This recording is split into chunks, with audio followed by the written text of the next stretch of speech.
नमः शिवाय, नमः शिवाय।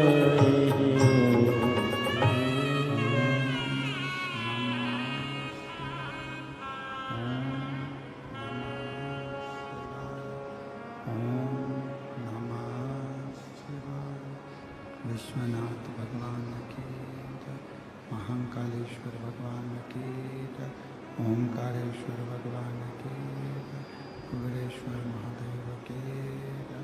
हर हर महादेव, हर हर महादेव, हर हर महादेव।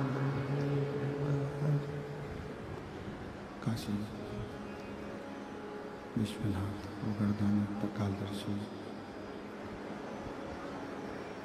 कैलाशी अविनाशी भगवान शिव, जिनकी उन्नत पावन पवित्र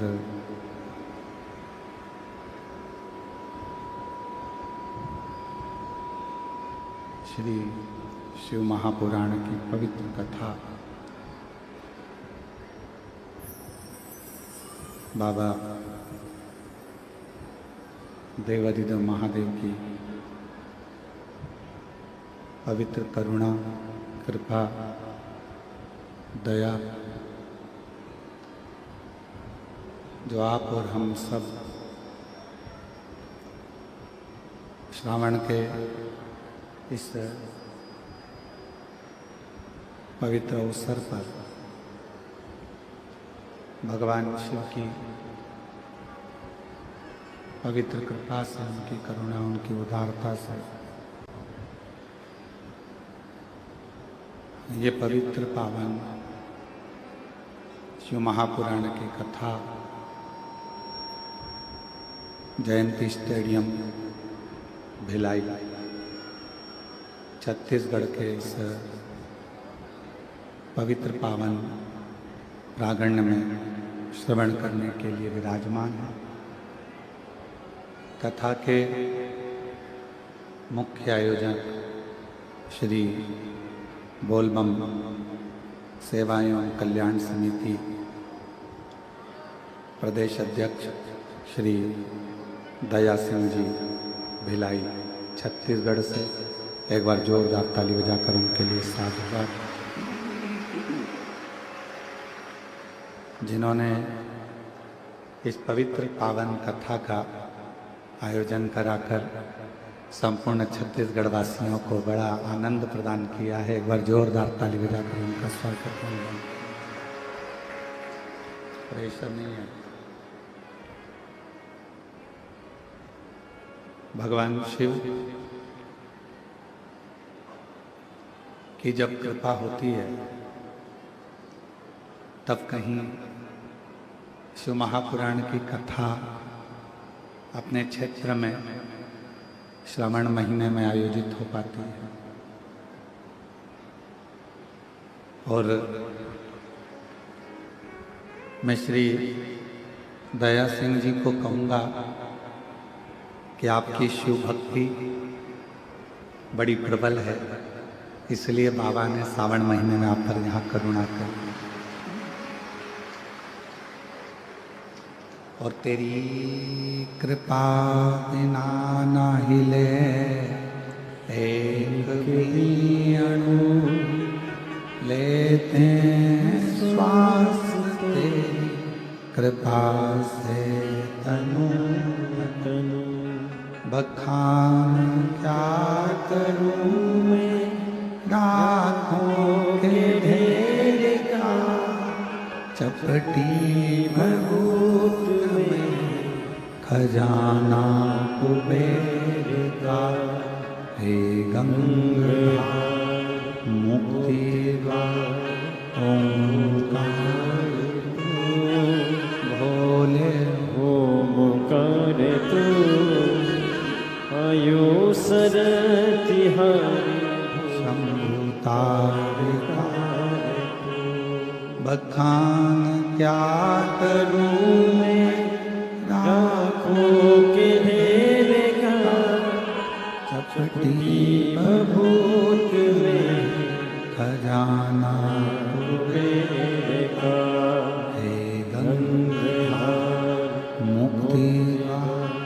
ओंकार तू भोले ओंकार तू आयु सरतिहारी शंभु तारका।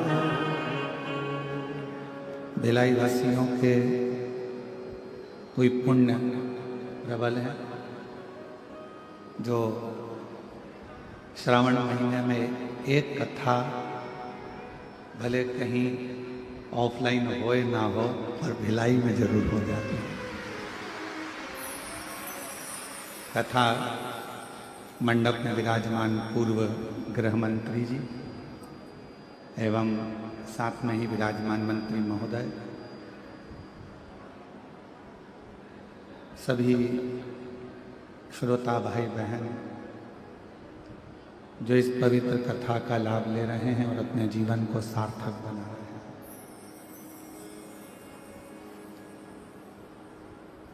श्रावण का पूरा एक महीना कथा ऑनलाइन रही, पूरे एक महीने पर श्रावण के एक महीने के अंदर जो ये कथा भिलाई में हो रही है ये ऑफलाइन हो रही है। और शायद ऐसा नज़ारा भिलाई वालों ने पहले नहीं देखा होगा, क्योंकि हमेशा भिलाई में 3 पंडाल बनते थे, अब की बार 5 पंडाल बनाए गए और 5 पंडाल में शिव भक्त लाखों की संख्या में विराजमान। और सोशल मीडियाओं के माध्यम से यहाँ के भिलाई के जितने यूट्यूबर हैं, जितने भी भिलाई के, उसने उन यूट्यूबरों ने इस भिलाई की कथा को इतना अच्छा कवरेज किया कि जनमानस तक एक एक पल पल की खबर यहाँ की पहुँचाई और जनमानस में शिव भक्ति का प्रचार किया। मैं भिलाई नगर के और भिलाई के आसपास के सभी यूट्यूबरों को बहुत बहुत साधुवाद बधाइयाँ देता हूँ, जो आपकी सोशल मीडिया के माध्यम से श्रावण महीने में शिव भक्ति जनमानस तक पहुँची। कथा मंडप में ही विराजमान भिलाई नगर के ही विद्वत ब्राह्मण जन, संत जन, गुरुजन, तपस्वी जन, साधक, ये बोलबम सेवा समिति पहले भी कथा का दिव्य और भव्य आयोजन श्रावण महीने में कराई। और कोई पुण्याई जब तक प्रबल ना हो, प्रकट ना हो, तब तक भगवान शंकर के पंडाल में पहुंचना और कथा श्रवण करना, ये दोनों कठिन है। कोई पुण्य,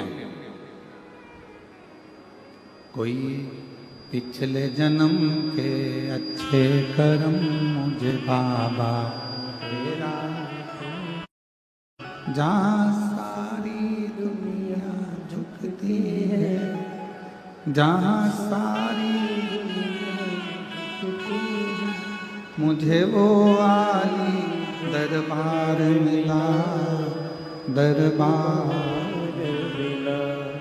कोई पिछले जन्म के अच्छे कर्म मुझे बाबा तेरा प्यार मिला, कोई पिछले जन्म के अच्छे कर्म मुझे बाबा तेरा प्यार मिला। कोई पूर्व का कोई अच्छा क्रम होगा, पूर्व का कोई अच्छा भजन होगा, पूर्व का कोई अच्छा क्रम होगा, जो ये पवित्र पावन शिव महापुराण की कथा श्रावण के पवित्र अवसर पर आप और हमको मिल रही है।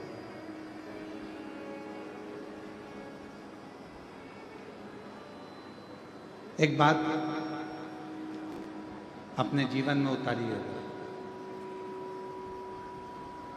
आज स्कंद षष्ठी है और आप सभी को मालूम हो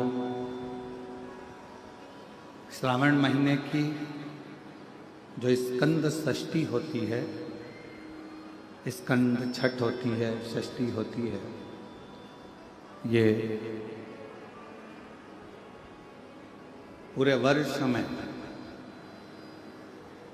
केवल एक दिन श्रावण के महीने में आती है, जिस दिन भगवान शिव जी ने भगवान स्कंद देव को, कार्तिकेय बाबा को श्री शैलम में जाकर इतने वर दिए थे कि 33 कोटि देवी देवताओं ने भी वरों का भंडार स्कंद देव को प्रदान कर दिया। आवाज़ सेट नहीं हो रही, चोंगे जैसी आवाज़ आ रही है, उसको सेट करिए। और ऊपर के स्पीकरों में बिल्कुल आवाज़ नहीं है।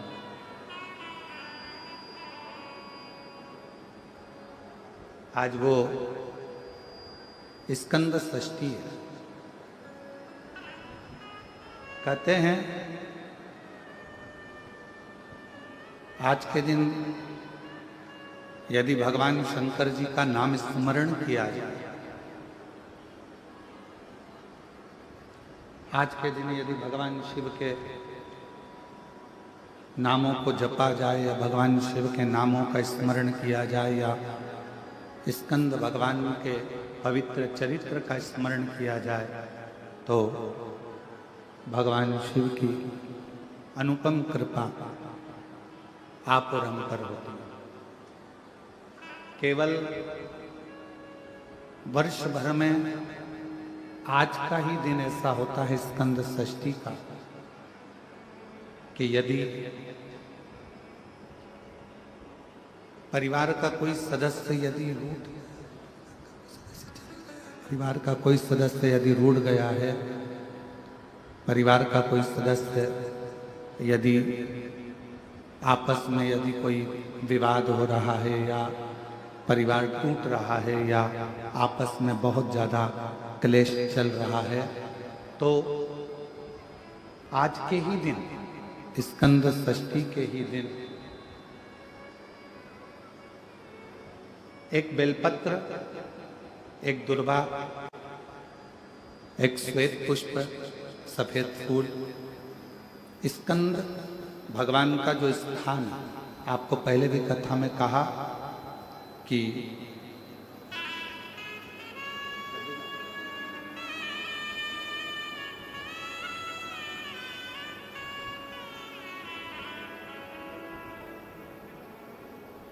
भगवान श्री शिवलिंग,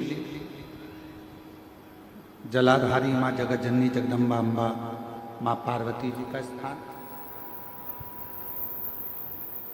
ये शिवलिंग, ये माता पार्वती जी का स्थान, और ये जो स्थान है इसमें राइट में गणेश जी, लेफ्ट में कार्तिकेय जी, बीच में अशोक सुंदरी।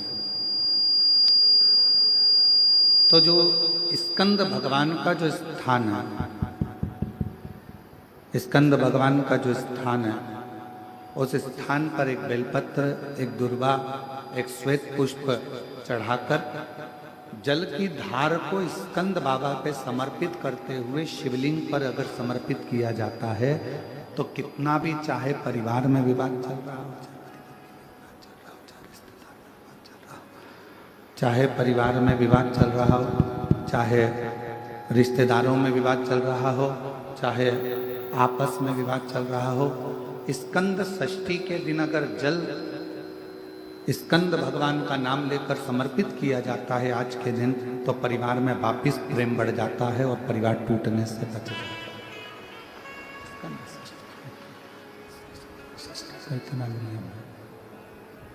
है। स्कंद इतना नियम, स्कंद षष्ठी का इतना क्रम शिव महापुराण के अंतर्गत आता है। आप सभी बड़े धनभागी हैं, बड़े किस्मत वाले हैं और बड़े भाग्यशाली हैं। शिव जी की बड़ी कृपा आप सभी पर है। जो भगवान देवाधिदेव महादेव भगवान शिव आप पर करुणा करें हैं, कृपा करें हैं, दया करें हैं। और जो ये बोलबम सेवा कल्याण समिति कथा करा रही है, वो स्कंद षष्ठी के दिन आज प्रारंभ हो रही है। उसके लिए मैं श्री दया सिंह जी आपको बहुत बहुत धन्यवाद देता हूँ जो इस पवित्र कथा का लाभ आप सभी को आपके माध्यम से प्राप्त हो रहा है। बोलबम का नारा है, दोनों हाथ उठाकर बोलबम का नारा है, सारी समस्या का हल। प्रेशर नहीं आ रहा है, प्रेशर देखिए।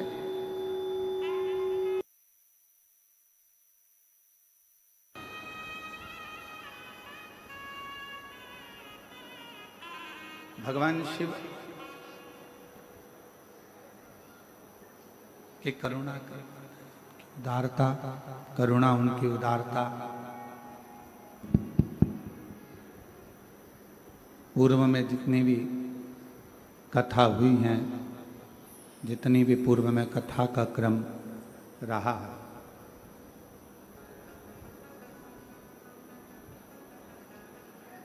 केवल एक शिव महापुराण की जो कथा होती है उसका ये पंडाल नहीं माना गया।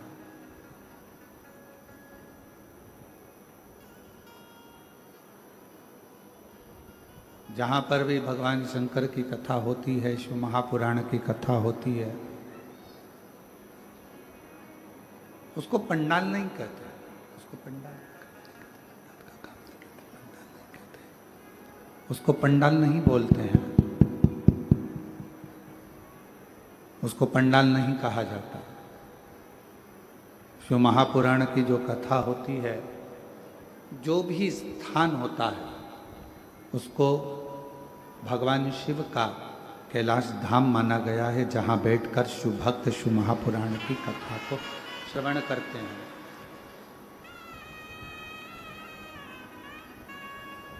भगवान शंकर की पवित्र कथा को श्रवण करते हैं, शिव भक्त उस कथा को सुनते हैं और अपने हृदय में भगवान शिव की विरल भक्ति को, भगवान शंकर की भक्ति को धारण करते हैं। शिव भक्ति को धारण करने का एक केंद्र बिंदु, भगवान शंकर की भक्ति को धारण करने का एक स्थान, ये पवित्र पावन शिव महापुराण की कथा का स्थल। अब कई शिव भक्त ऐसे होते हैं, कई संसार में जन्म लेने वाले मनुष्य ऐसे होते हैं कि कैलाश धाम तक नहीं जा पाते, नहीं पहुंच पाते।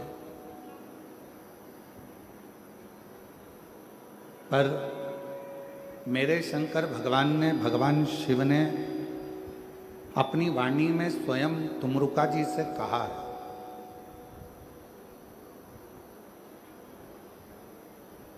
अपनी वाणी में स्वयं तुमरुका जी से एक शब्द कहा कि है तुमरुका, जहां आप कथा कह रहे हो,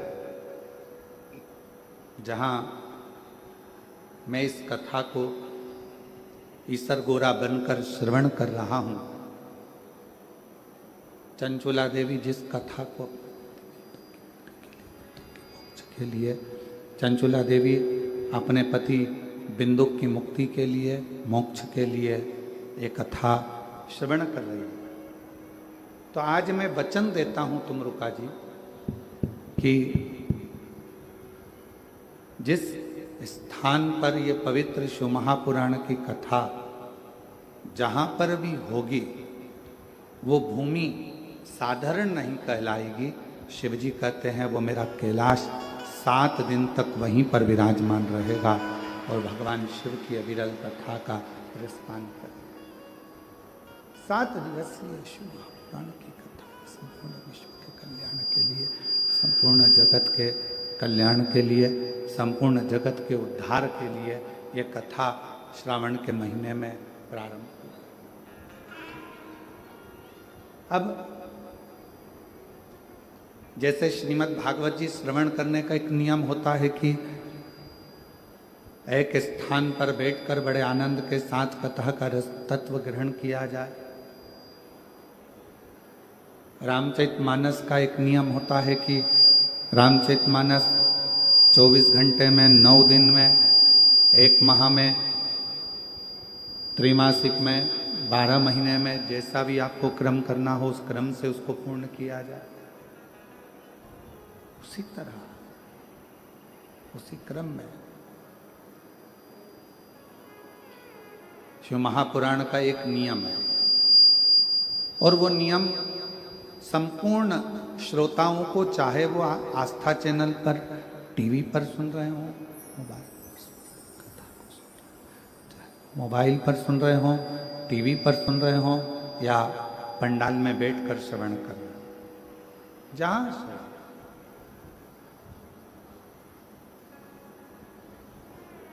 कथा के श्रोताओं का एक नियम होना चाहिए और वो नियम यहाँ बताया गया है कि कथा को सुनने वाला, कथा को श्रवण करने वाला, कथा को सहजने वाला, कथा को श्रवण करने वाला,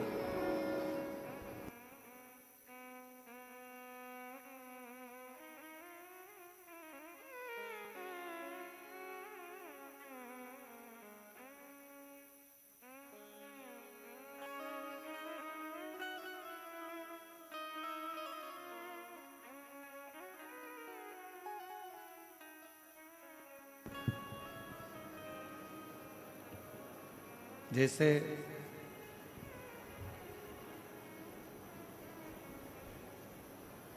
श्रीमद् भागवत का एक नियम होता है, जैसे रामचरितमानस का एक नियम होता है, उसी तरह शिव महापुराण का भी एक नियम होता है। उसी तरह और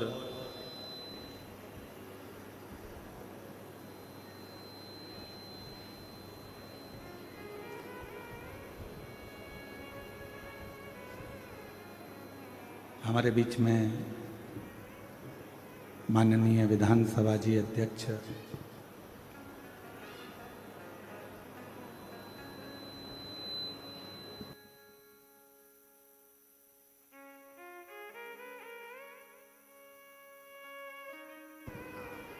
हमारे बीच में डॉक्टर रमन सिंह जी, धर्मपत्नी जी श्रीमती वीणा सिंह जी पधारी हैं और उनकी बहनें भी यहाँ पर पधारी हैं। एक बार जोरदार ताली बजाकर उनका स्वागत, वंदन, अभिनंदन। शिव कृपा है, आप भगवान शंकर की परम भक्त भी हैं और जब आपके निवास पर राजनांदगांव पर जाना हुआ था उस समय पर शिव भक्ति के किस्से बाबा की कृपा से बहुत श्रवण करने को मिले। एक बार जोरदार ताली बजाकर उनका स्वागत, वंदन, अभिनंदन। शिव तत्व कह रहा है, भगवान शंकर का चरित्र कर रहा है।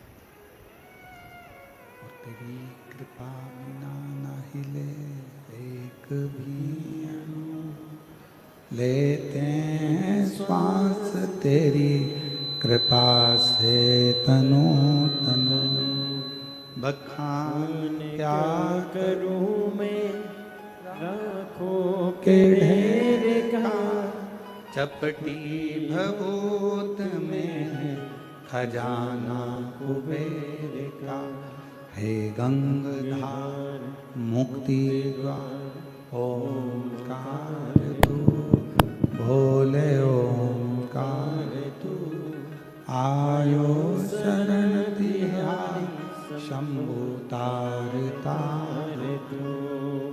ये शिव की उदारता है।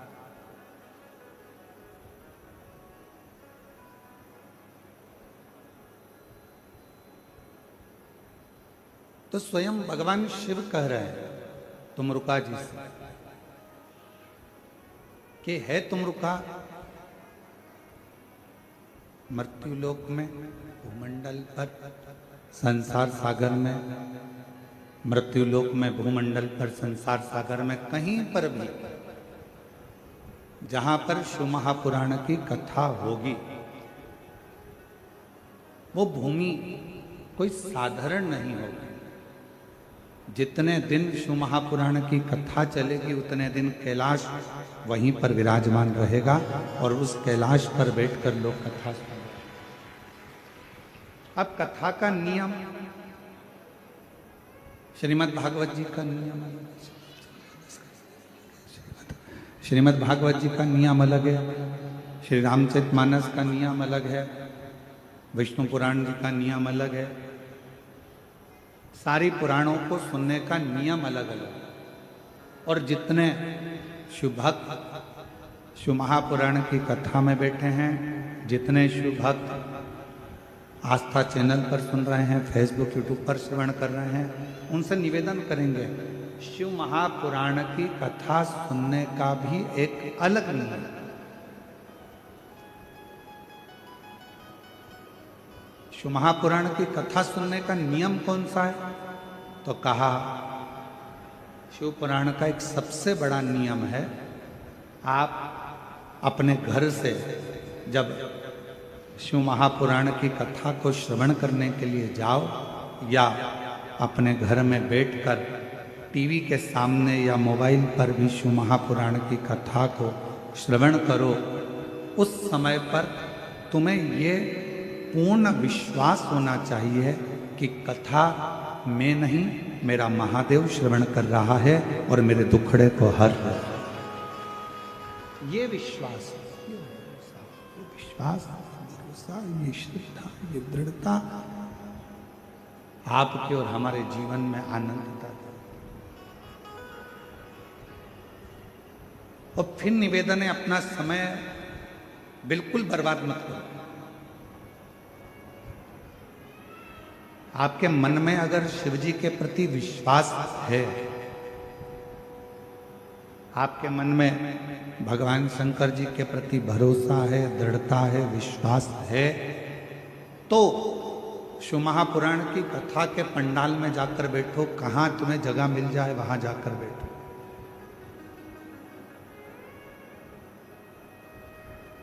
यदि विश्वास नहीं है, भरोसा नहीं है, शिव जी पर हमारा दृढ़ता नहीं है, तो फिर कथा में जाने की जरूरत नहीं। अपना काम करो, अपने घर में रहो, अपने व्यस्त। ये कथा, क्योंकि रामचरितमानस में तुलसीदास बाबा ने अपने शब्दों में कहा है शंकर विश्वास रूपिणो। ये कथा ही विश्वास है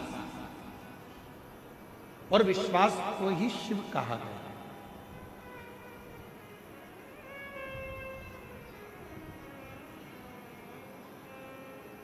मानो तो मैं गंगा मां हूं, ना मानो तो बहता। अगर मानोगे तो मैं गंगा जी हूं, ना मानोगे तो बहता हुआ पानी। यह आपके ऊपर निर्भर करता है कि आप मुझे क्या मान रहे हैं, आप क्या स्वीकार कर रहे हैं, आप मुझ में क्या देख रहे हैं। अगर आपके भीतर विश्वास है कि मैं कथा में जाकर बैठूंगी, कथा श्रवण करूंगी, कथा सुनूंगा और मेरा बाबा मुझ पर करुणा करेगा, मेरा बाबा मुझ पे दया करेगा, मेरा बाबा मुझ पर करुणा करेगा, कृपा करेगा, दया करेगा, तो निश्चित है मेरा शिव आप पर करुणा जरूर करेगा।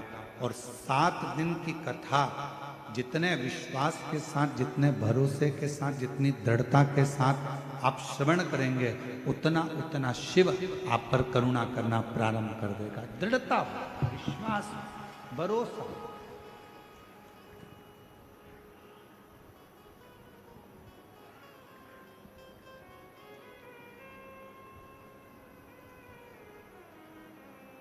आपका घर बड़ा है, छोटा है, वो मायना नहीं रखता।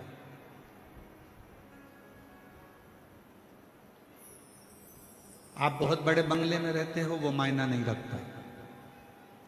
आप छोटे से मकान में रहते हो, वो मायना नहीं रखता। आपका घर बड़ा है या आपका घर छोटा है, वो मायना नहीं रखता। शिव महापुराण की कथा कहती है मायना वो रखता है कि आपके घर में रहने वालों का व्यवहार कैसे। आपके घर में जो रह रहे हैं, आपके घर में जो निवास कर रहे हैं, आपके घर में जो रह रहा है, उसका व्यवहार कैसा?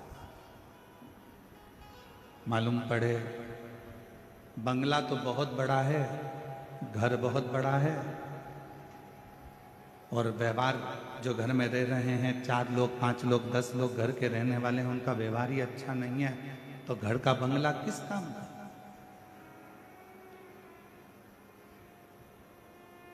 घर बड़ा है या घर छोटा है वो कोई मायना नहीं रखता, पर मायना रखता है तुम्हारे घर का व्यवहार। तुम्हारे घर का व्यवहार कैसा है? तुम्हारे घर में रहने वालों व्यक्तियों का व्यवहार कैसा है? मालूम पड़े एक बहू उधर मुंह खुला कर रह रही है, एक बेटा उधर रह रहा है, एक बेटी उधर रह रही है, घर में थोड़े से रिश्तेदार आए, मालूम पड़ा ननन भाभी से ना बोले, भाभी ननन से ना बोले, ननन नंदोई से ना बोले, और पत्नी पति से ना बोले, सारे रिश्तेदार आते जरूर हैं, पर मालूम पड़े आपस में व्यवहार ही ठीक ना हो तो बड़े बंगले का करोगे क्या? मकान बड़ा या मकान छोटा होने से व्यक्ति के जीवन में सुख नहीं है।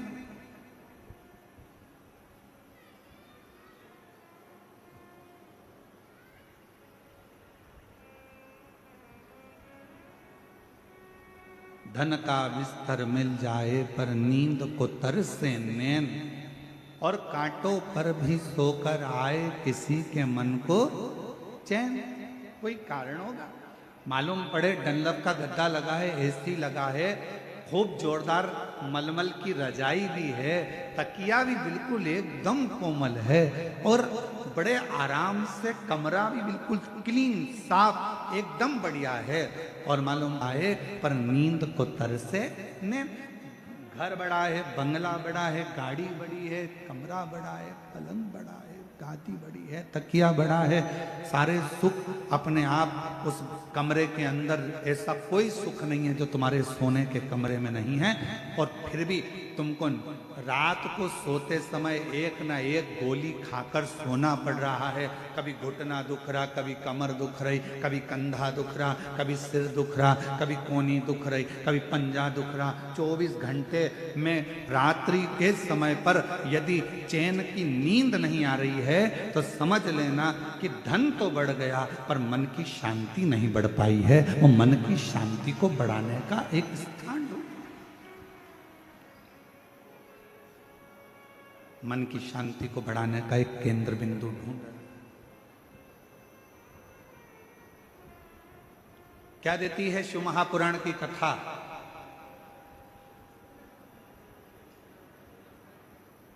क्या प्रदान करती है शिव महापुराण की कथा? शिव महापुराण की कथा देती है पक्का विश्वास, पक्की दृढ़ता।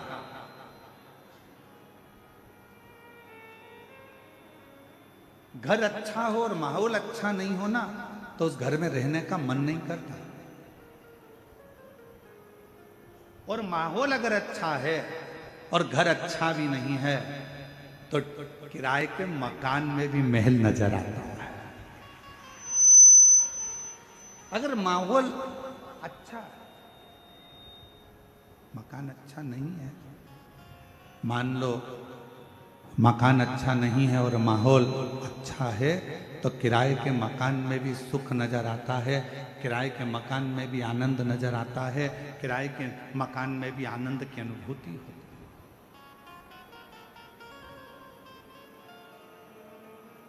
किराए का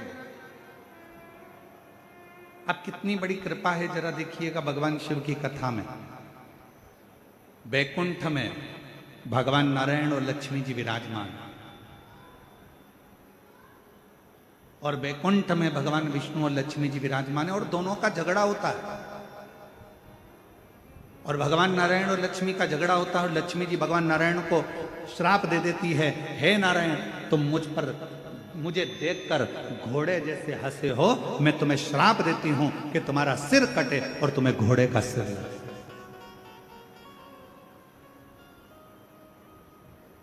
अब देखिए जरा, श्राप किया गया। अब ब्रह्मा जी और ब्रह्माणी जी ब्रह्मलोक में निवास करते हैं और दोनों जनी वहाँ रहकर बड़ा आनंद का जीवन जी रहे होते हैं। और इतने में यज्ञ होता है, अनुष्ठान होता है, और उस अनुष्ठान में माता ब्रह्मणी के आने में देरी हो जाती है। माता सावित्री उस यज्ञ के अंतर्गत विराजमान हो जाती हैं और माता ब्रह्मणी उनको श्राप दे देती हैं। ब्रह्मा जी, तुम्हारी अर्धांगिनी होने के बाद भी तुमने यज्ञ में मेरी प्रतीक्षा नहीं करी, मैं तुम्हें श्राप देती हूं कि मृत्यु लोक में कहीं पर भी तुम्हारे मंदिर नहीं होंगे, मृत्यु लोक में कहीं पर तुम्हारा पूजन ना हो। केवल एक पुष्कर की भूमि ऐसी होगी जहां पर तुम्हारा पूजन होगा, जहां पर तुम्हारा मंदिर। अब जरा विचार करिए, बैकुंठ लोक है, वहां पर भी भगवान नारायण और लक्ष्मी का थोड़ा सा विवाद हुआ, लक्ष्मी जी ने श्राप दिया। ब्रह्मलोक है, ब्रह्मलोक में भी सारा ठाठ है और माता ब्रह्मणी ने ब्रह्मा जी को श्राप दिया। पर केवल सारे लोकों में एक लोक मृत्यु लोक ऐसा है जिस मृत्यु लोक के अधिपति भगवान देव अधिदेव महादेव हैं। दोनों आनंद के साथ विराजमान रहते हैं और भगवान शंकर और पार्वती दुनिया के लोगों को प्रेरणा देते हैं कि सुख बड़े मकान में नहीं, अगर कैलाश की कंदराओं में भी रह रहे हो और माहौल अच्छा है तो सुख उस कंदरा में भी प्राप्त हो, सुख उस कंदरा में भी मिल सकता है, सुख उस कंदरा में भी प्राप्त हो सकता है।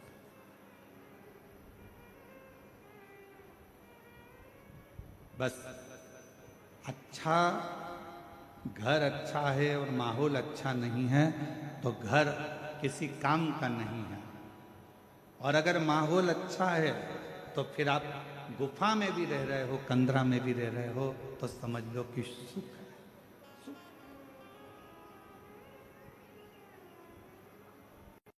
और देख लिया संसार हमने, देख लिया सब मतलब के यार हमने, देख लिया झूठे नाते झूठे रिश्ते, झूठे नाते झूठे रिश्ते, अरे झूठा है संसार हमने देख लिया सब मतलब के यार हमने देख लिया, देख लिया संसार हमने देख लिया सब मतलब के यार हमने देख लिया। ये संसार की धारणा भगवान शंकर की ये पवित्र कथा,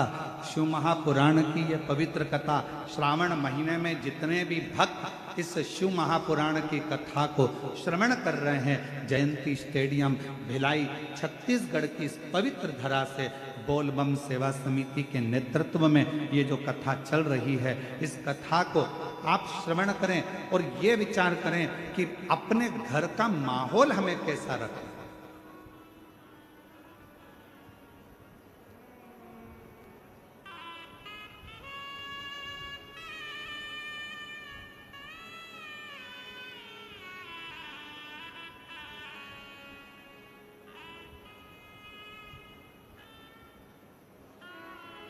घर को यदि साफ करना जरूरी है तो मन को भी साफ करना जरूरी है। थोड़ा परिश्रम जिंदगी में बहुत जरूरी है। आप में से कितने लोग हैं जो चाय पीते हैं? हाथ उठाओ जरा। हम चाय का ऑर्डर नहीं दे रहे हैं तुम लोगों के लिए, हम तो पूछ रहे हैं। फिर से उठाओ जरा, कितने लोग हैं जो चाय पीते हैं? चलो बहुत बढ़िया, रख लो। चाय पीने से कभी जीवान जली कि नहीं जली तुम्हारी? जम के तो बोलो, आवाज नहीं आई। जली है ना? अब तुम्हारी जीवान अगर चाय पीने से जली तो तुम में से कितने लोग हैं जिनकी जीवान चाय पीने से जली और उनने चाय पीना छोड़ दिया? जम के तो बोलो, छोड़ा किसी ने? नहीं। हमारे दया सिंह जी के घर की भाभी और बहुएं हाथ हिला रही, नहीं गुरु जी हम नहीं छोड़ रहे।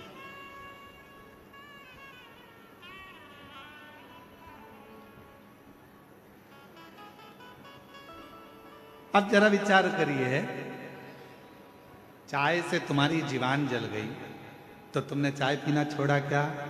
नहीं, चाय पीते रहे। जब चाय से जीवान जली तो तुमने चाय पीना नहीं छोड़ा। मान लो एक कंपटीशन एग्जाम दिया, एक परीक्षा दी, या एक परीक्षा देने में आप सफल नहीं हो पाए, असफल हो गए, या आप उस रिजल्ट में निकल नहीं पाए, तो कई लोग कह देते हैं कि अब आज से मैं एक भी एग्जाम नहीं दूंगा।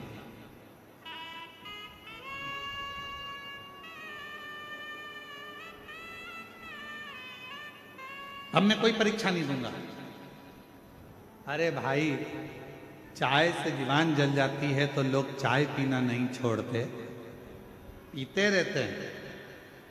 अगर एक एग्जाम नहीं निकल पाए, एक परीक्षा नहीं पास कर पाए, तो क्यों टेंशन लेना? चाय पीना नहीं छोड़ी, उसी तरह एग्जाम देना मत छोड़ो। एक ना एक दिन तुमको उस मंजिल तक वो एग्जाम पहुंचाई दे। क्यों हिम्मत हारते, क्यों टेंशन लेते हो?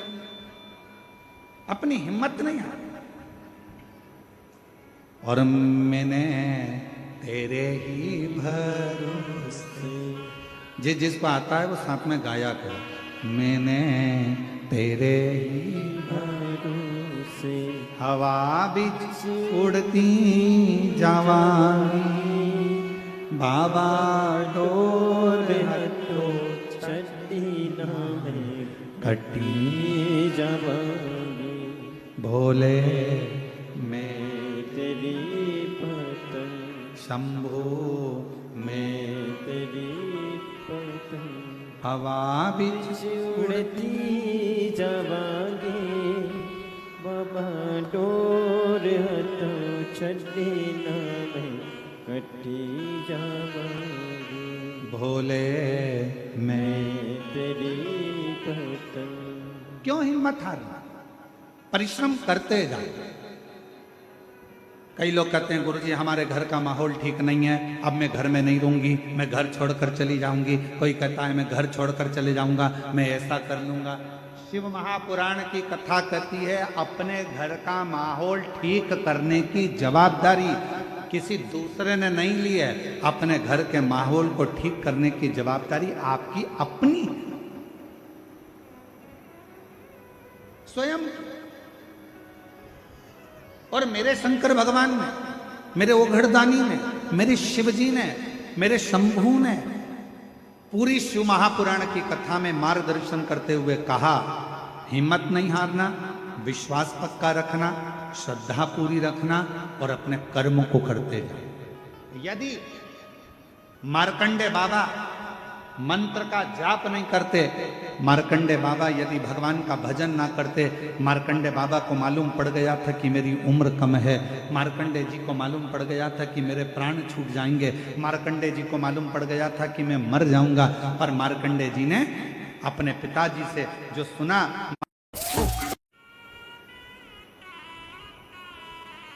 एक विश्वास की दृढ़ता हो। और शिव महापुराण की कथा, पूरी कथा में विश्वास मूल है, भरोसा मूल। एक बहन जी ने एक पत्र लिखा है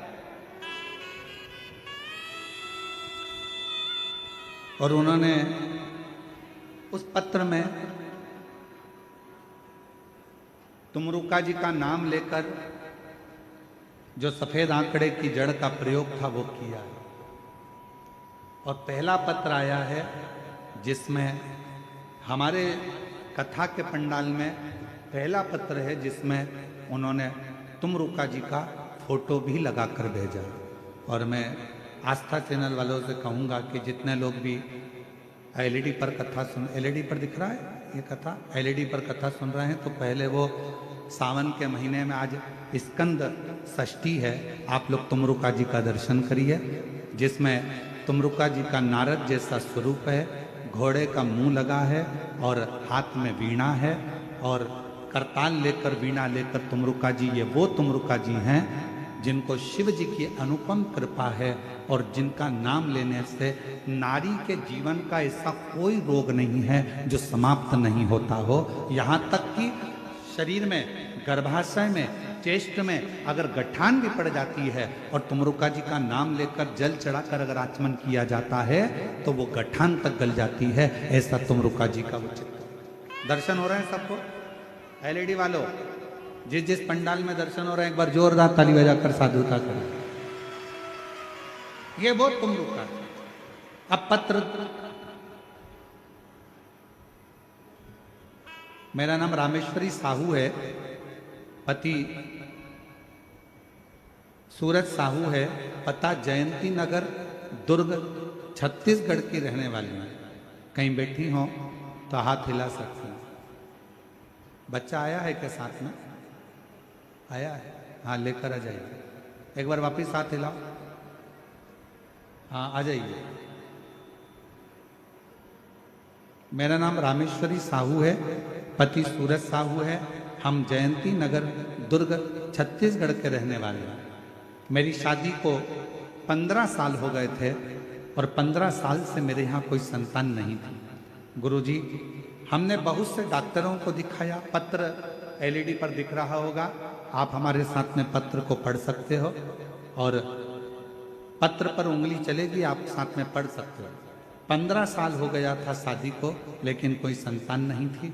गुरुजी, हमने बहुत से डॉक्टरों को दिखाया, वेदों को भी दिखाया, गोदी भी भरवाई, फिर भी हमें संतान का सुख नहीं मिला। लोग मुझे ताना देते थे कि इसकी कोई संतान नहीं है, यह बांझ है, सब अपशब्द कहते थे। तभी मेरे परिवार में मेरी माँ, पापा और बहन ने कहा, आस्था चैनल पर सीहोर वाले गुरुजी पंडित प्रदीप मिश्रा की कथा आती है, उसे सुन और गुरुजी जो भी उपाय बताएं उसे कर। मैं बहुत परेशान थी गुरुजी, कुछ समय नहीं समझ नहीं आ रहा था। फिर मैंने 2020 से आपकी कथा सुनना प्रारंभ करी और सुनते सुनते विश्वास हो गया कि अब संतान देगा तो मेरा भोलेनाथ ही देगा। मैं ये विश्वास कर सफेद आंकड़े की जड़ का उपाय जो आपने बताया, पशुपति नाथ का व्रत जो आपने बताया, पंडाल में बैठकर कथा सुनने का फल जो आपने बताया, हम दोनों पति पत्नी ने सफेद आंकड़े की जड़ का उपयोग किया, पशुपति व्रत किया और एक बार नहीं, 2 बार, 3 बार, ऐसा मैंने 4 बार किया। आप कहते हो ना, हिम्मत मत हारना। बाबा ने ऐसी कृपा करी गुरुदेव, डॉक्टर के हिसाब से मैं मां नहीं बन सकती थी, पर बाबा की कृपा से 2024 में मेरे घर में बाबा की कृपा से संतान ने जन्म लिया 15 साल के बाद। 15 वर्ष। एक लाइन अच्छी लिखी है, आप और हम गुनगुना लो। अरे लुटा दिया भंडार काशी वाले ने, दिया माला माल काशी वाले ने, लुटा दिया भंडार काशी वाले ने, कर दिया माला माल काशी वाले ने, लुटा दिया भंडार काशी वाले ने, लुटा दिया भंडार काशी वाले ने, लुटा दिया भंडार काशी वाले ने, कर दिया माला माल काशी वाले ने, लुटा दिया भंडार काशी वाले ने, कर दिया माला माल काशी वाले ने। जो जैसी भावना लाया वो वैसा ही जो जैसी भावना लाया वो वैसा ही फल पाया, नहीं खाली उसे लौटाया वो मन ही मन हरसाया, नहीं खाली उसे लौटाया वो मन ही मन हरसाया। और कर दिया। आप भी बोलो साथ में, श्रावण का महीना चल रहा है, बड़े प्रेम से। कर दिया मान मान काशी वाले ने लुटा दिया। भंडार काशी वाले ने।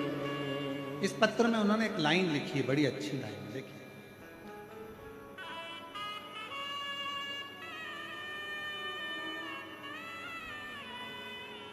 यदि दुनिया का कोई व्यक्ति शिव महापुराण पर यदि विश्वास कर लेगा तो गुरुजी मैं छाती ठोक कर कहती हूं कि मेरा कुबरेश्वर बाबा भंडार भर देगा। ये विश्वास, ये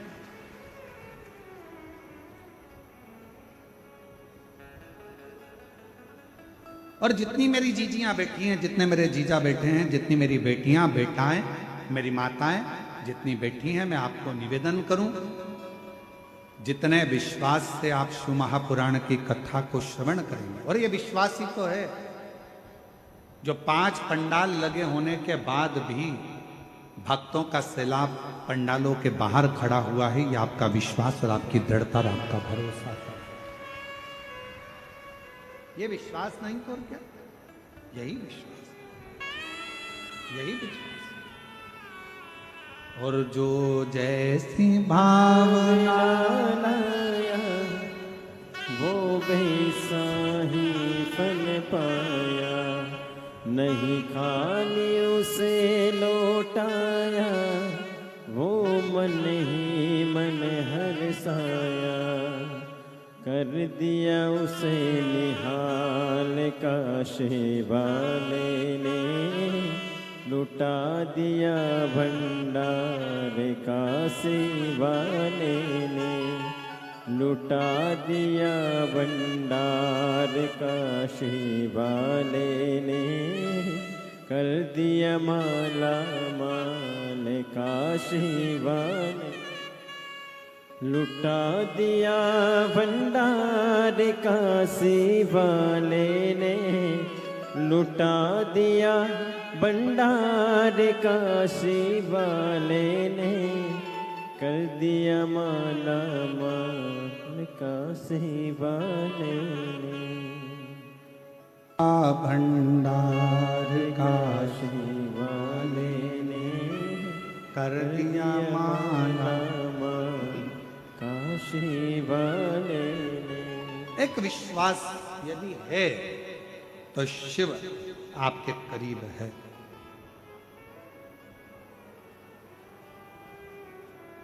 क्या कहती है देवराज ब्राह्मण की कथा? देवराज तो कभी शंकर जी के मंदिर ही नहीं गया। देवराज तो कभी भगवान शंकर को जानता तक नहीं था। जिस देवराज ब्राह्मण ने कभी मंदिर नहीं गया, जल नहीं चढ़ाया, पूजन नहीं करी, अर्चना नहीं करी, आराधना नहीं करी, साधना नहीं करी, मंत्र नहीं जपा, अनुष्ठान नहीं किया, पूजन नहीं की, अर्चना नहीं की, और वो शिव जी के धाम चले गया।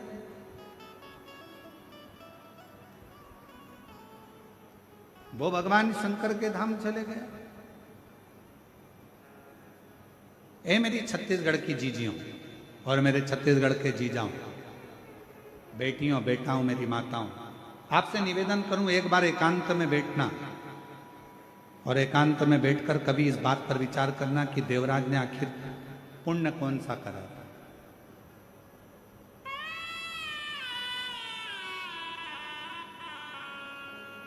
कभी एकांत में बैठकर ये विचार करना कि देवराज ने ऐसा कौन सा पुण्य कर लिया। ना कभी एक लोटा जल चढ़ाया उसने, ना कभी अभिषेक किया, ना कभी पूजन करी और ना देवराज ने कभी मंत्र का जाप किया, ना अनुष्ठान किया।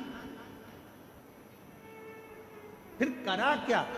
जो भगवान शंकर देवराज को अपने नंदी पर बिठाकर लेकर कैलाश धाम तक जा रहे हैं, ना पूजन, ना अर्चना, ना अनुष्ठान, ना जप, ना मंत्र, ना साधना, कुछ नहीं करा। देवराज ने केवल एक काम करा, 5 मिनट शिव महापुराण की कथा में बैठकर कथा को सुन लिया और उसे परम धाम मिल गया। परम धाम। ना जल चढ़ाया, ना अनुष्ठान किया, ना तप करा, ना साधना करी, ना व्रत करा। एक काम करा उसने, दिल से चोरी का धन था, शरीर तप रहा था, बुखार आ रहा था, और एक मंदिर में जाकर बैठ गया और कानों में शिव महापुराण की कथा चल। एक पत्र आया है, देखिए।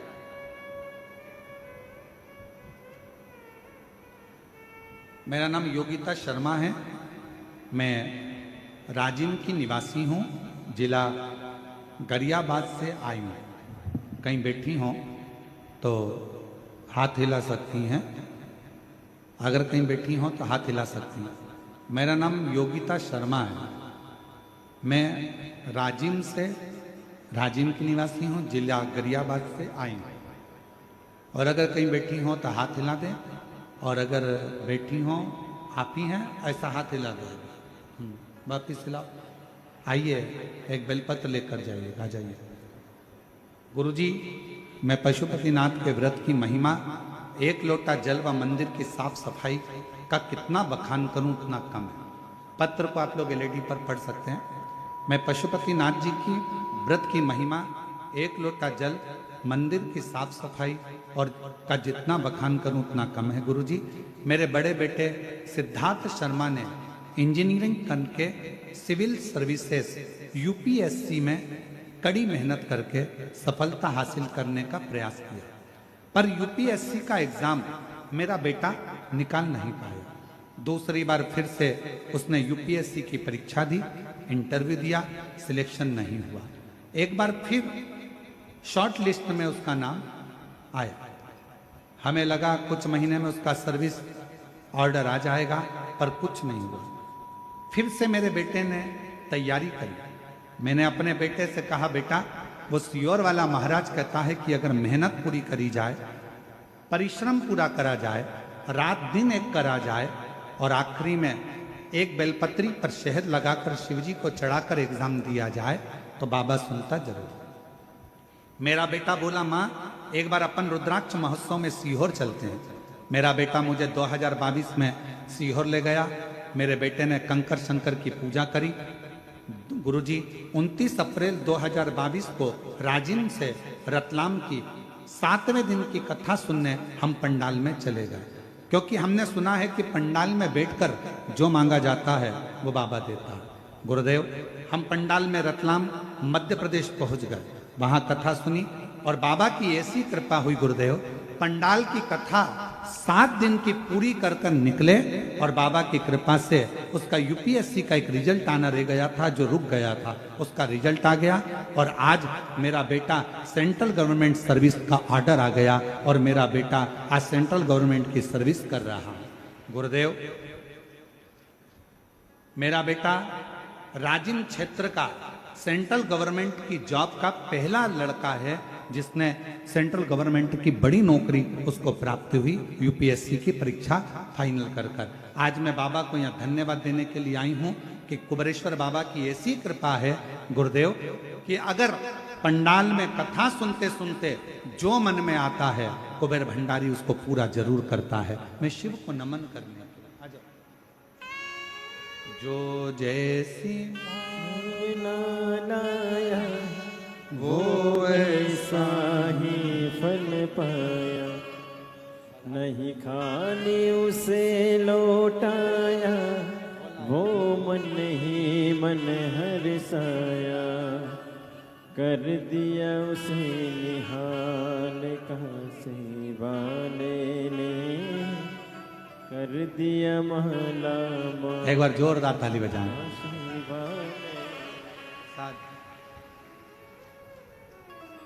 तेरी कृपा का भरोसा अब किसी पर हो जाए, जरा से हम पर कर दो, जरा से हम पर कर दो। उसकी कृपा ऐसी, उसकी करुणा ऐसी।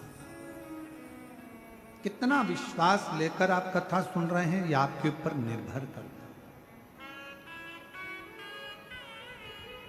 कितनी दृढ़ता धारण कर कर आप कथा सुन रहे हैं ये आपके ऊपर निर्भर करता है। आप शिव महापुराण पर कितना भरोसा करते हैं ये आपके ऊपर निर्भर करता है। सीहोर वाले महाराज जी तो 7 दिन कथा सुनाएंगे, चले जाएंगे। दयाल सिंह जी इस कथा का आयोजन कराए हैं, बोलबम समिति इसका आयोजन कराई है। समिति आयोजन कराकर अपना आनंद पाती है, जनमानस को श्रवण कराती है कथा। अब ये आपके ऊपर निर्भर करता है कि आप अपने घर से जब चले हो, घर के लोगों ने पूछा कहाँ जा रही हो, आपने कहा शिव महापुराण की कथा भिलाई में हो रही है, हम बाहर नहीं जा सकते, हम बहुत दूर नहीं जा सकते, अपने भिलाई में हो रही है, जयंती स्टेडियम में हो रही है। लोग कहेंगे पानी गिर रहा है, कीचड़ हो रहा है, कहाँ बैठोगी? मेरा छाता है ना, मेरा छाता है ना, मेरी पन्नी है पॉलीथीन, बैठूंगी, कथा सुनूंगी, दिल से सुनूंगी। पंडाल में जगह नहीं मिलेगा, बाहर बैठकर सुनूंगी, पर कथा को श्रवण कर कर अपनी नगरी में, अपने छत्तीसगढ़ में, अपनी भिलाई में, अपने जयंती स्टेडियम में हो रहा है। दुनिया के लोग बाहर बाहर सुनने जाते हैं, कम से कम मेरे लिए मेरा बाबा यहां तक आया है, मुझे जाना है, कथा श्रवण कर, मुझे कथा। विश्वास कितना, भरोसा कितना, दृढ़ता कितनी, कितने विश्वास के साथ आप कथा को श्रवण करते हो, यह आपके ऊपर निर्भर करता है।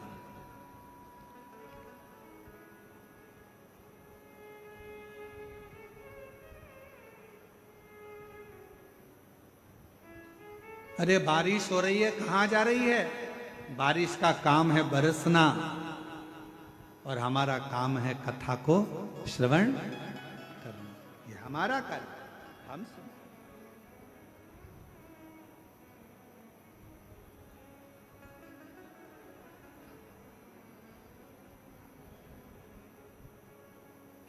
दो शब्द हैं जिन पर थोड़ा ध्यान दीजिएगा। एक है अफवाह और दूसरा है वाह। बोलो जरा कौन कौन से शब्द हैं? आवाज नहीं आई, जरा दमदारी से बोलो। अफवाह और वाह, ये दो शब्द हैं, दो शब्द। एक शब्द है अफवाह, गलत बोल देना, गलत सुना देना, किसी के लिए गलत बता देना, अफवाह उड़ा देना। अरे इतना भीड़ हो रहा है, इतना भीड़ हो रहा है, ऐसा हो रहा है, वो हमारे पास में रहती है, वो ऐसा है, वो हमारे पास में रहता है, वो ऐसा है, वो ऐसा है, उसका लड़का ऐसा, उसकी लड़की ऐसी, उसका परिवार ऐसा, उसका कुटुंब ऐसा। अफवाह उड़ाने में कलयुग में सब माहिर हैं। अफवाह उड़ाने में कलयुग में सब माहिर हैं, इसलिए थोड़ा सावधानी रखना। शिव महापुराण की कथा कहती है किसी अफवाह में मत जाना। क्यों? क्या कारण? तो कहा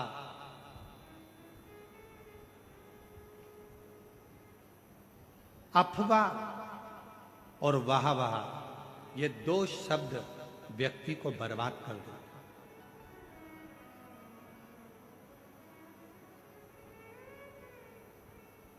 अफवाह व्यक्ति के जीवन को बर्बाद कर देती है, और वाह अपने भीतर अहंकार को रखकर, अभिमत्ता को रखकर बर्बाद कर देती है।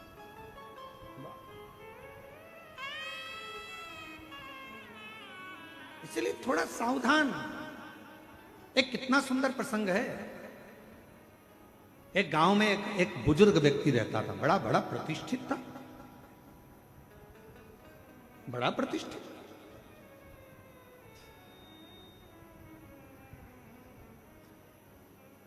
और गांव में बुजुर्ग व्यक्ति रहता था।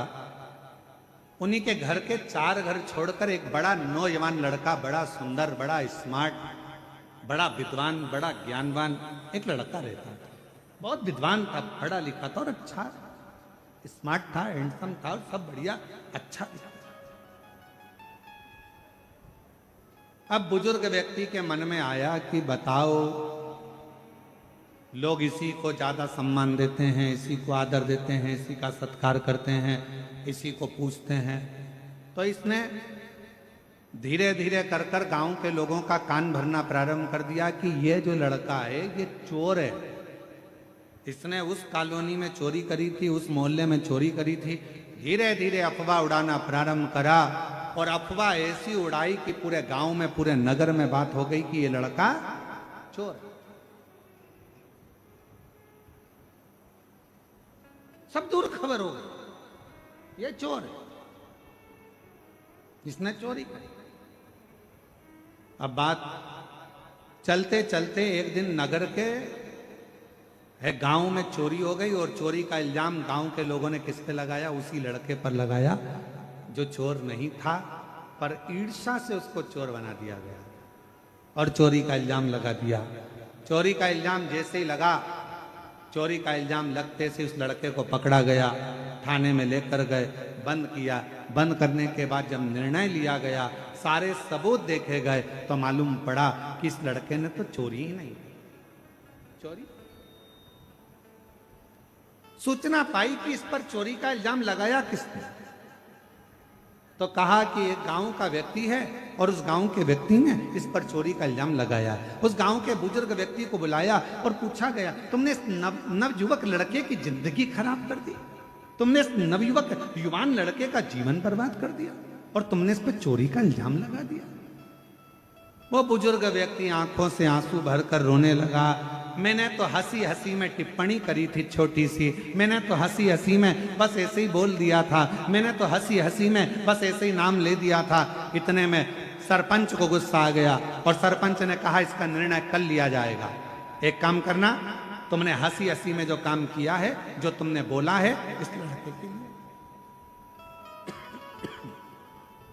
जो तुमने इस लड़के के लिए बोला है, एक कागज में लिखो, उस कागज को फाड़ो, फेंक दो और कल आते आते उस कागज के टुकड़ों को वापस लेकर आना। निर्णय कल दिया जाए। बुजुर्ग व्यक्ति ने वही बात लिखी, फाड़ी, फेंकी, वापिस आया। कागज का एक टुकड़ा, दो टुकड़ा उसको मिला, बाकी का कोई टुकड़ा उसको नहीं, कोई टुकड़ा नहीं। सरपंच ने कहा बाकी के कागज के टुकड़े कहाँ हैं? तो कहा वो तो हवा में उड़ गए, मैं सब लेकर नहीं आ पाया। सरपंच ने कहा बुजुर्ग व्यक्ति से, बाबा जी किसी के लिए कुछ कह देना हवा में उड़ने के बराबर है। उसकी जिंदगी बर्बाद हो गई। तुम्हारी जरा सी हंसी में, जरा सी अफवाह में, जरा से अपशब्द में किसी का जीवन बर्बाद हो जाता है, फिर वो जीवन संभल नहीं पाता है, संभल नहीं पाता। कहना सरल है, किसी के लिए अफवाह उड़ाना सरल है। वो लड़का ऐसा, वो माता ऐसी, वो भाई ऐसा, वो बुजुर्ग ऐसा, वो व्यक्ति ऐसा, उसने ऐसा कर दिया, उसने वैसा। अफवाह उड़ाना सरल है, अफवाह में कहना सरल है, किसी के लिए आड़ा टेढ़ा कहना सरल है, किसी के लिए अफवाह उड़ाना सरल है, किसी के लिए अपशब्द कहना सरल है। परंतु उस अफवाह का जो बाद में निर्णय निकलता है, वो व्यक्ति को झंझोड़ देता है कि वो व्यक्ति ऐसा नहीं था और दुनिया के लोगों ने उसको गलत ठहरा दिया।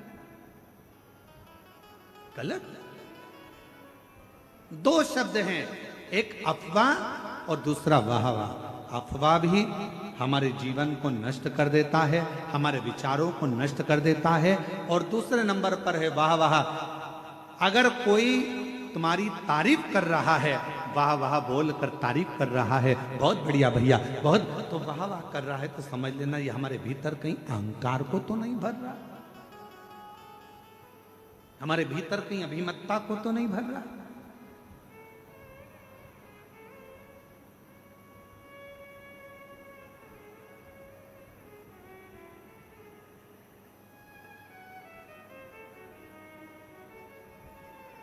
थोड़ा बचिए, थोड़ा अफवाह से भी बचना, थोड़ा वाहवाह से भी बचना, दोनों से।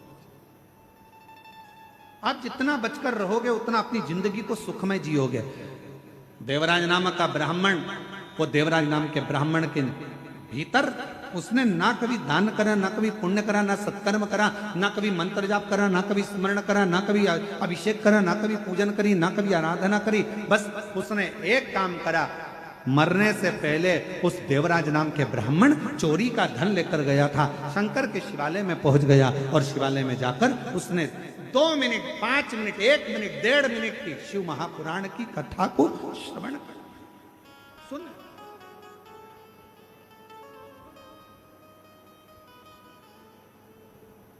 और फिर निवेदन करूं इस पवित्र व्यासपीठ से, फिर निवेदन करूं इस पवित्र श्रावण के महीने के इस पावन कथा से, पावन कथा के रसपान। आपने सावन के महीने में यदि अभिषेक नहीं करा है, सावन के महीने में यदि पूजन नहीं करी है, सावन के महीने में अगर शिव जी के मंदिर नहीं गए हो, सावन के महीने में अगर शंकर भगवान का मंत्र जाप नहीं करा है, सावन के महीने में अगर नाम जाप नहीं करा है, तो श्रावण के महीने में अगर बन सके तो शिव महापुराण की कथा 2 मिनट 5 मिनट की अवश्य पंडाल में जाकर श्रवण करो, तुम्हें उसका फल अवश्य प्राप्त।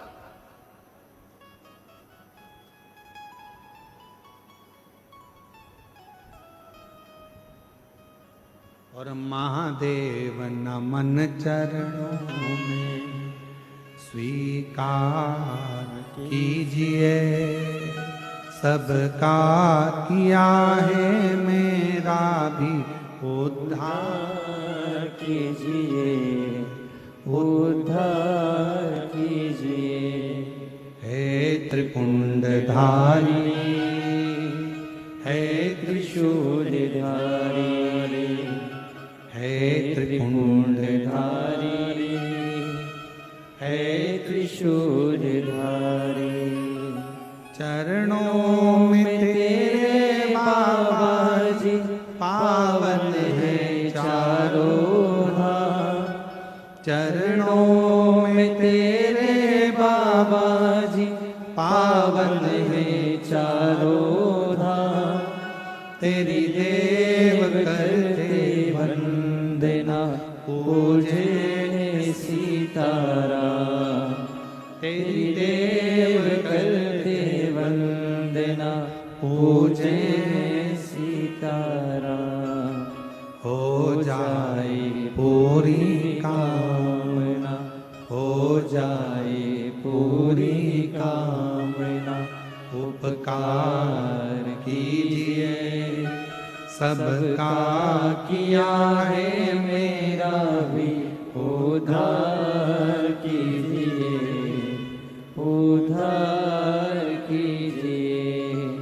हे त्रिपुंडधारी, हे त्रिशूलधारी, हे त्रिपुंडधारी, हे त्रिशूलधारी, हे त्रिपुंडधारी, हे त्रिशूलधारी।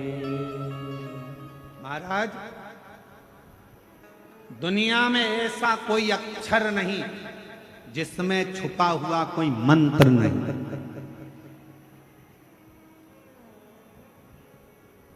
संपूर्ण ब्रह्मांड में, दुनिया में ऐसा कोई अक्षर नहीं जिसमें छुपा हुआ मंत्र नहीं।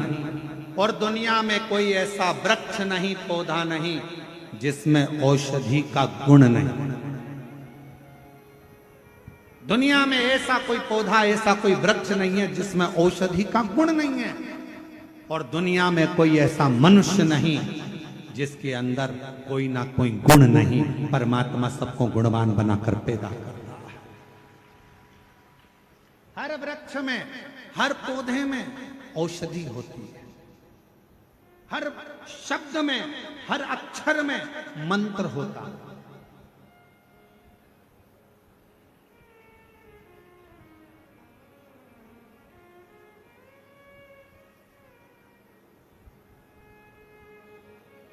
कथा पर ध्यान दीजिएगा। चंचुला देवी पति बिंदु के लिए शिव महापुराण की कथा सुन रही। दिवस निकलते गए और दिवस निकलते निकलते चंचुला देवी के मन में एक प्रश्न खड़ा हुआ।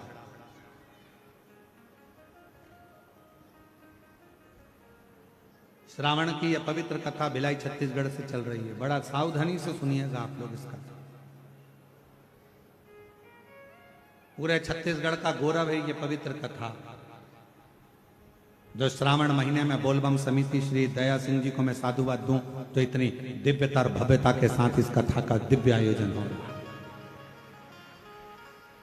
और आपके विश्वास को मैं नमन करता हूं। दया सिंह जी कह रहे थे, गुरुजी हमने ऐसे शिव भक्त नहीं देखे। कथा होना थी 30 तारीख से और शंकर जी के ये सारे भक्त 21 तारीख से आना चालू हो गए थे और 21 तारीख से बैठना चालू हो गया। हमने पूछा दया सिंह जी से कि इतने लोगों का जो आ रहे थे 21 तारीख से, इनको तो 30 तारीख की कथा थी तो 29 को पहुंचना था, 28 को पहुंच जाते, पर 21 तारीख से 10-12 दिन पहले, 7 दिन 8 दिन पहले यहाँ पहुंचना कैसे व्यवस्था हो जजमान की? तो कहा गुरुजी 21 तारीख से शिव भक्त यहाँ पहुंचना चालू हो गए और हम जब भी आते तो ये प्रयास करते कोई भूखा तो नहीं है, कोई रह तो नहीं गया। और मैं दया सिंह जी आपको इसके लिए साधुवाद देता हूँ, आपकी पूरी बोलबम समिति को साधुवाद देता हूँ कि सबके चेहरे पर रौनक। हम जितने जितने हमको आशीष जी जो जो दिखा रहे थे, बता रहे थे, उसमें हम देख रहे थे कई बुजुर्ग माताएं, कई बूढ़ी माँ 21 तारीख से 22 तारीख से यहाँ पर आई। और पूछा गया उनसे, यूट्यूबरों ने पूछा कि आप यहाँ 22 तारीख को आ गई हो, 21 तारीख को आ गई हो, आपको यहाँ कैसा लग रहा है? तो कहा अच्छा। तो कहा भोजन? तो कहा भोलेनाथ जी है। फिर इतनी देर में कहा कि वो दया सिंह जी आते, पूछते और प्रसाद का एक डब्बा देकर चले जाते भोजन का। तो ये विश्वास, ये भरोसा, ये दृढ़ता।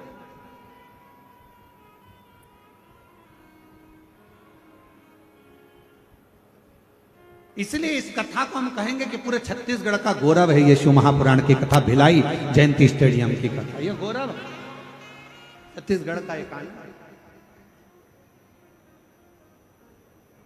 कितना विश्वास, कितना भरोसा।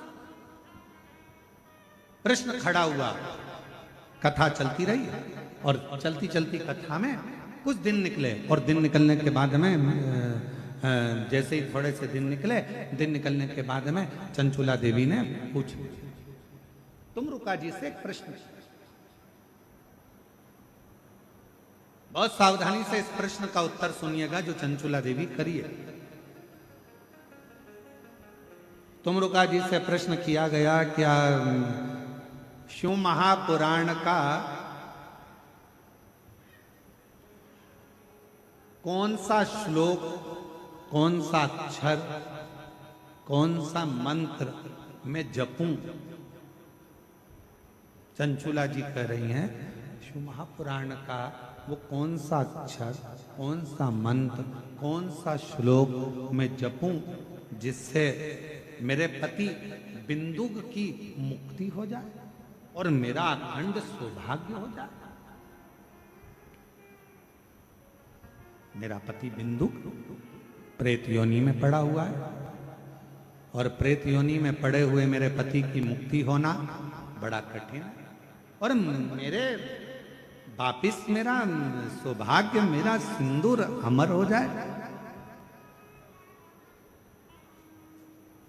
शिव महापुराण का वो कौन सा श्लोक, शिव महापुराण का वो कौन सा अक्षर, शिव महापुराण का वो कौन सा मंत्र मैं जपूं जिससे मेरा पति को मुक्ति मिले और मेरा अखंड सौभाग्य हो?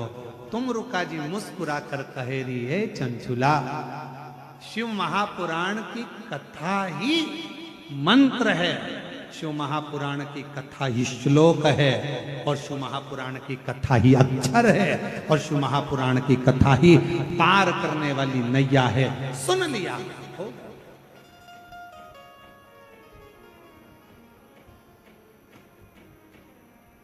कुछ जपे ना जपे, कुछ बोले ना बोले, कोई मंत्र का किया ना किया, कोई अक्षर को जपा ना जपा, किसी मंत्र को जपा ना जपा, किसी अक्षर का नाद किया ना किया, आज के जमाने में लोगों के अंदर बहुत बड़ा भ्रम पड़ा हुआ है। हाँ, हम ओम नमः शिवाय बोले, नमः शिवाय बोले, हम ये बोले कि हम वो बोले, हम ये शब्द बोले कि हम वो शब्द बोले, हम ओम नमो भगवते वासुदेवाय बोले कि हम राम बोले, कि हम कृष्ण बोले, कि हम शंकर बोले, कि हम शिव बोले, कि हम भोलेनाथ बोले, कि हम शंभुनाथ बोले। आज के जमाने में दुनिया के लोगों ने भगवान शंकर को ऐसा बांट दिया, कोई कहता है शिव अलग है, कोई कहता है शंकर अलग है, कोई कहता है शंभु अलग है, कोई कहता है महादेव अलग हैं, कोई कहता है ये अलग हैं। शिव महापुराण की कथा कहती है हमें ज्यादा आडंबर में नहीं पढ़ना, हमें ज्यादा दिखावे में नहीं पढ़ना। हम तो एक बात जानते हैं कि हमारे घर के नजदीक में जो शंकर जी का शिवलिंग है वही हमारा शंकर है, वही हमारा पिता है और वही हमारा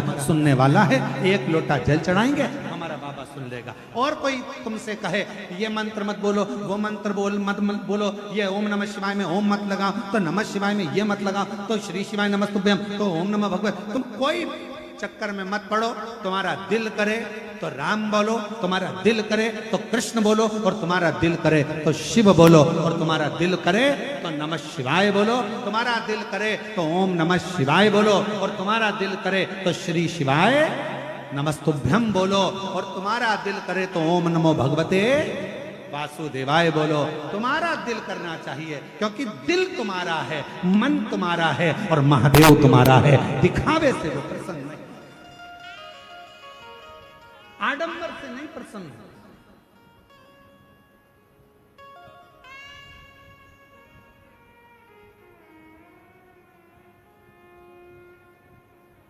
उसको प्रसन्न करना, उसको राजी करना सहज।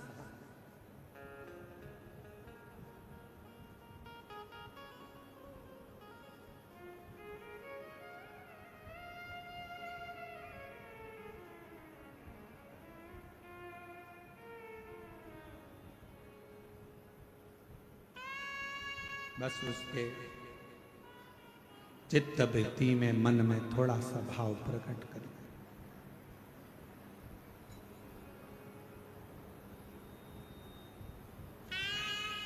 कई लोग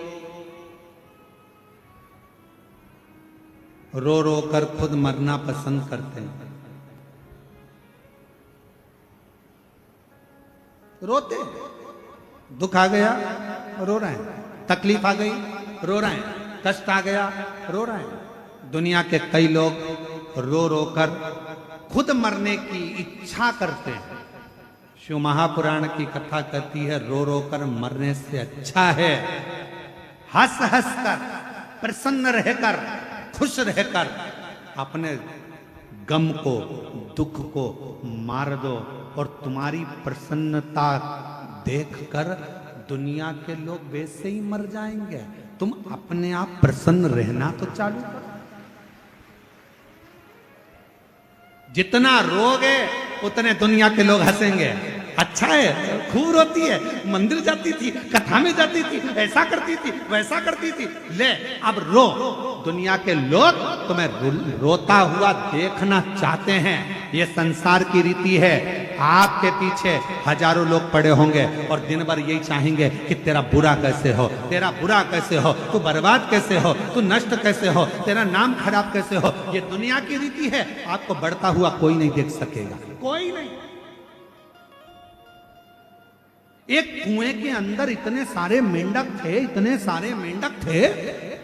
मेंढक उछलते फिर गिर जाते, फिर उछलते फिर गिर जाते, फिर उछलते फिर गिर जाते। सारे मेंढकों ने प्रयास किया उछल उछल कर आगे बढ़ने का। उसी में एक मेंढक था, वो ऊपर चढ़ गया, बिल्कुल ऊपर पहुंच गया। तो बाकी के मेंढकों ने विचार करा कि आखिर ये ऊपर पहुंच कैसे गया। तो उस मेंढक से इंटरव्यू करा गया। बहुत सारे लोग आए, मेंढक से पूछा गया कि भाई तेरे साथ के सारे मेंढक बहुत प्रैक्टिस कर रहे थे, ऊपर नहीं पहुंच पाए, तू इतना ऊपर कैसे पहुंच गया। उस मेंढक ने कुछ नहीं बोला। तब उसके पड़ोसी ने बोला ये तो बहरा है, सुनता ही नहीं है, इसीलिए ऊपर पहुंच गया। क्योंकि जिसने अपने कानों को बंद कर लिया, दुनिया दुनिया के लोग तो ताना देंगे, गाली देंगे, अपशब्द कहेंगे, टांग खींचेंगे, आड़ा टेढ़ा बोलेंगे। अगर आप बहरे बनकर बढ़ते चले जाओगे तो अपनी मंजिल तक पहुंच जाओगे। तो मेंढक ने इंटरव्यू में किसी ने कहा ये तो बहरा था इसलिए ऊपर पहुंच गया, बाकी के बहरे नहीं थे। कोई कुछ बोलता था नीचे खसक जाते थे, फिर कोई बोला फिर खसक जाते थे। इसलिए निवेदन है, उन्नति की सीढ़ी पर बढ़ना है, आगे चलना है तो बहरे बन जाओ मेंढक की तरह, तो तुम अपनी मंजिल तक किसी की ना सुनते हुए आगे बढ़ते चले जाओगे और तुम्हें तुम्हारी मंजिल प्राप्त हो। एक पत्र है, अच्छा है।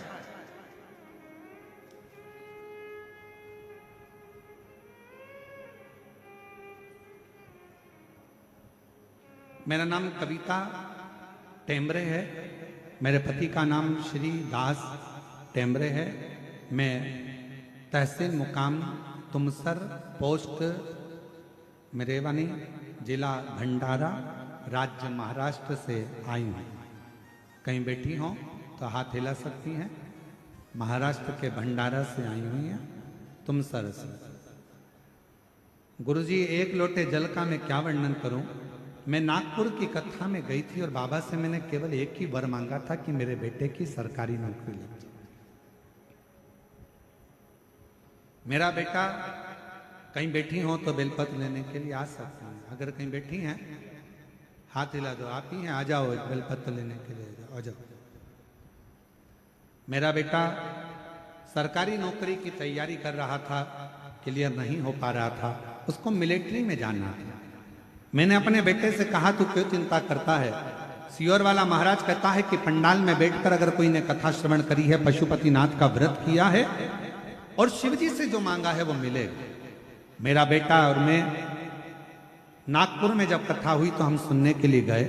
पंडाल में बैठकर हमने कथा श्रवण करी, जो बन सका वैसी सेवा करी, पशुपतिनाथ का व्रत किया और बाबा की ऐसी कृपा हुई गुरुदेव कि मेरा बेटा केवल 19 साल का हुआ और उसका सिलेक्शन आर्मी इंडियन में हो गया। इंडियन आर्मी के अंतर्गत उसका सिलेक्शन हुआ और बाबा की कृपा से मेरा बेटा पंजाब फिरोजपुर में ड्यूटी दे रहा है, जिसका मैं फोटो लगा रही हूँ। वो नहीं आ पाया पर मैं यहाँ आकर बाबा को प्रणाम करने के लिए आई हूँ। उसका फोटो लगा है, आप लोग गैलरी पर देख सकते हैं। मेरा बेटा फिरोजपुर में पंजाब में ड्यूटी दे रहा है। शिव कृपा किसको कहते हैं, शंकर किसको कहते हैं, उसकी उदारता किसको कहते हैं। मत आग लगे बस्ती में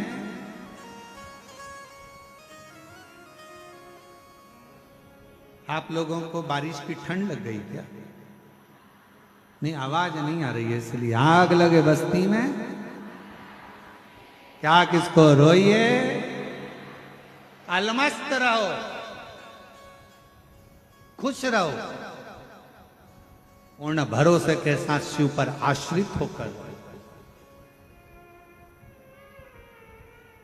शिव पर आश्रित।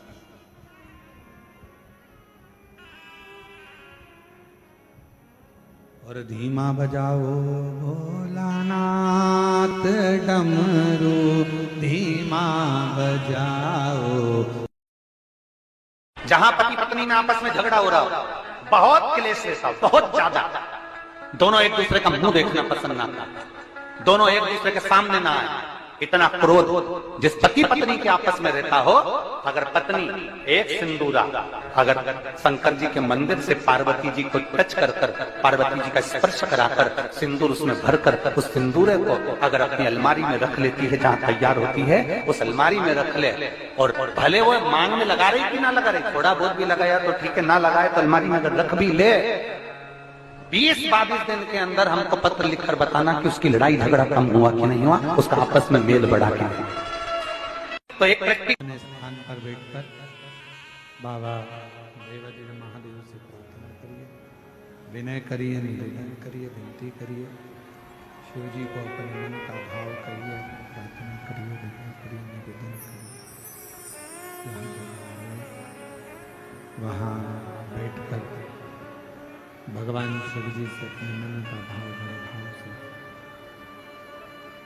हृदय से प्रार्थना करो, निवेदन करो, विनती करो, विनय करो, निवेदन करो। जहाँ जगह मिले वहाँ बैठिए।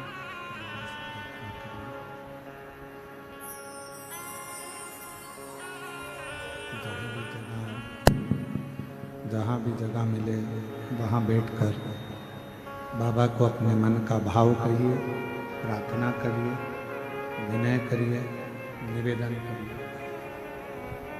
श्रावण का महीना है, आज स्कंद षष्ठी है। आज के दिन का किया गया भजन, श्रवण, मंत्र जाप, नाम जाप, कीर्तन सुख प्रदान करता है, आनंद देता है। सभी लोग साथ में बोलेंगे और बाबा से अपने मन का भाव करेंगे।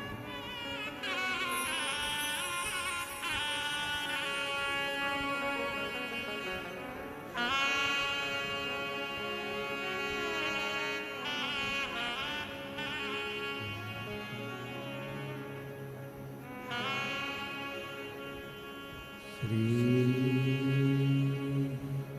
शिवाय नमस्तुभ्यं। श्री शिवाय नमस्तुभ्यं।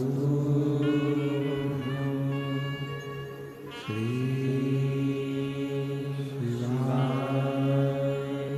नमस्तुभ्यं।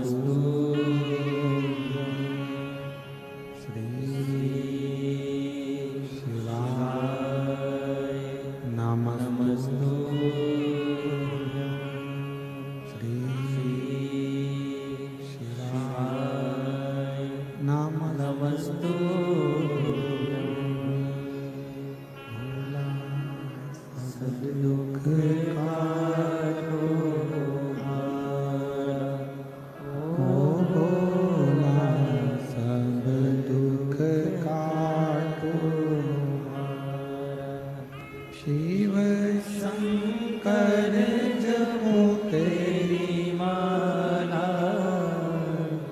भोले बाबा जपो तेरी माला, भोला सब दुख काटो हमारा।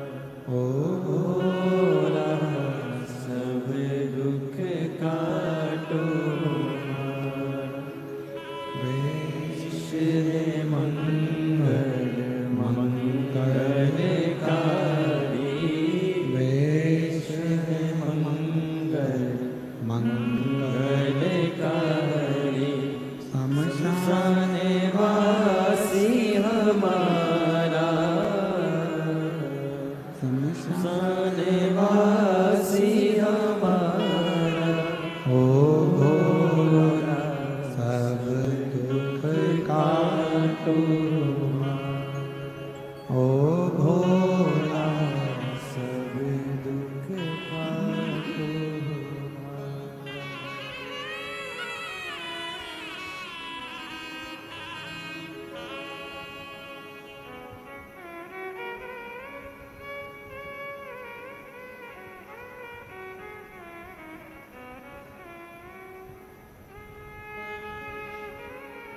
भगवान देवदेव महादेव, भगवान शिव, ओ गर्दानी त्रिकालदर्शी, कैलाशी भगवान शंकर, करुणा करने वाले करुणा सागर, दया सागर, भगवान शिव की पवित्र पावन कथा कर रहे हैं। शिव महापुराण वर्णन कर रहे हैं, शिव तत्व कह रहा है, शंकर भगवान की कथा कर रही है, शिव पुराण कर रही है।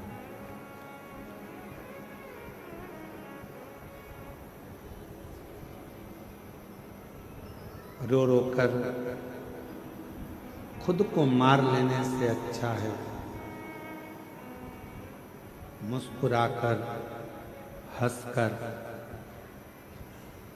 अविरल भक्ति को धारण कर कर खुद के गम को, खुद के दुख को समाप्त कर।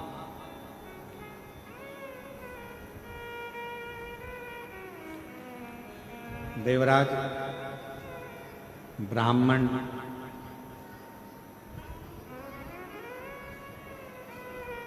कुछ नहीं करा उसने, ना पूजन करा, ना अर्चना करी, ना आराधना करी, ना मंत्र जपा, ना नाम जाप किया, ना स्मरण किया। केवल एक काम किया और वह है शिव महापुराण की कथा श्रवण किया।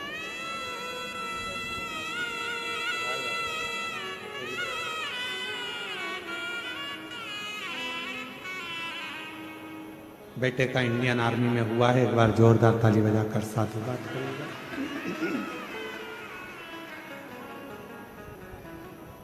शिव महापुराण का कोई पूछे कि इसमें मुख्य श्लोक कौन सा है, कोई तुमसे पूछे कि शिव महापुराण का मुख्य मंत्र कौन सा है, कोई तुमसे पूछे शिव महापुराण का सबसे श्रेष्ठ मंत्र, अक्षर, शब्द, श्लोक कौन सा है, तो आप एक बात कह देना कि पूरी शिव पुराण ही श्लोक है, पूरी शिव पुराण ही मंत्र है, पूरी शिव पुराण ही साधना है और शिव महापुराण ही हमारे को पार करने का एक मौका।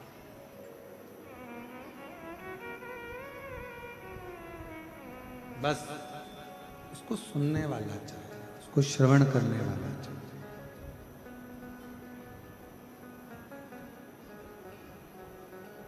आप जितना दिल से उसको सुनेंगे उतना प्राप्त। देवराज नहीं जानता था, ना मंत्र जानता, ना साधना जानता, ना उपास जानता, ना व्रत जानता, कुछ नहीं जानता। वो तो केवल इतना जानता, चोरी करना, चोरी का धन लेकर मंदिर में पहुंच गया, चोरी का धन लेकर बैठ गया, कथा श्रवण करी, 2 क्षण की चल दिया। शरीर में ताप था, बेलपत्र के वृक्ष के नीचे उसके प्राण छूट गए और भगवान देवाधिदेव महादेव को उसको लेने आना पड़ा। और ये बात हमने पहले भी कथा में कही है, देव और महादेवों में एक बहुत बड़ा अंतर है। देव का अगर कोई भक्त प्राणों को छोड़ता है तो उसको लेने के लिए गण आते हैं, पार्षद आते हैं, उसको लेने के लिए भगवान नारायण के पार्षद पहुंचते हैं, देवता आते हैं। पर महादेव के भक्त को लेने के लिए कोई गण नहीं आता, महादेव के भक्त को लेने के लिए कोई पार्षद नहीं आता। महादेव के भक्त को लेने के लिए तो स्वयं देवाधिदेव महादेव नंदी लेता, नंदी लेता। चांदी के सिंहासन पर देवता बैठते हैं, सोने के सिंहासन पर देवता बैठते हैं, हीरे के सिंहासन पर देवता बैठते हैं, पन्ने के सिंहासन पर देवता बैठते हैं, सुंदर सुंदर सिंहासन पर देवता बैठते हैं। पर मेरा महादेव ना चांदी के सिंहासन पर बैठते हैं, ना सोने के सिंहासन पर बैठते हैं। मेरे महादेव तो पृथ्वी पर रहते हैं, इसलिए पत्थर की शिला पर बैठते हैं और वो पत्थर की शिला भी जीव का कल्याण करने वाली है, वो जीव का कल्याण कर।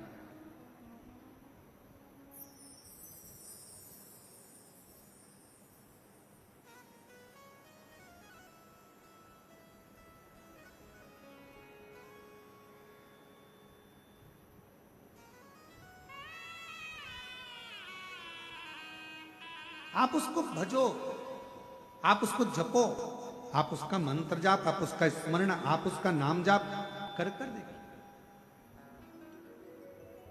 एक कितना सुंदर एक प्रसंग आता है। एक बार माँ जगत जननी जगदम्बा अम्बा पार्वती जी काशी में बैठी हुई थी और माँ जगत जननी काशी में वहीं वहीं मौन होकर बैठी हुई, स्तुप्त होकर बैठी।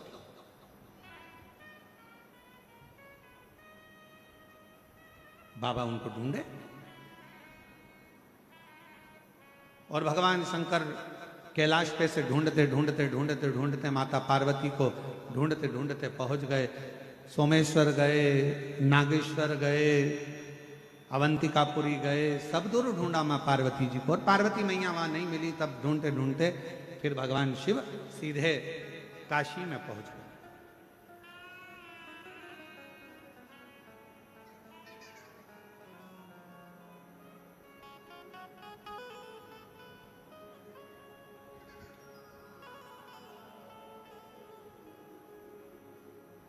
शिव जी ने देखा पार्वती जी बैठी हुई हैं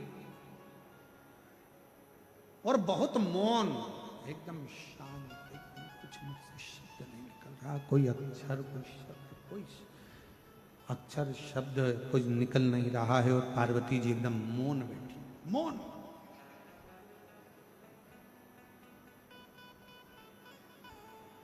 और दुनिया के सारे प्रश्न का एक उत्तर है। कोई आपसे प्रश्न करे, कोई आपसे ज्यादा क्वेश्चन करे, तो उसका एक उत्तर आपको बता दे रहे हैं कि जिंदगी का सबसे बड़ा उत्तर एक ही है। आप कोई भी आपसे कोई ज्यादा प्रश्न करे, फालतू की बात करे, फालतू के प्रश्न करे, फालतू के क्वेश्चन करे, तो दुनिया का सबसे बड़ा उत्तर एक ही है, आपका मौन रहना, शांत रहना और चुप रहना। ये दुनिया का सबसे बड़ा उत्तर है। मौन रहिए, शांत रहिए, चुप रहिए। कोई प्रश्न करे, अपशब्द बोले, ताना दे, गाली दे, आड़ी तड़ी बात कहे, आप चुप हो जाओ, आप मौन हो जाओ, शांत हो जाओ। शिव जी जैसे मौन हो।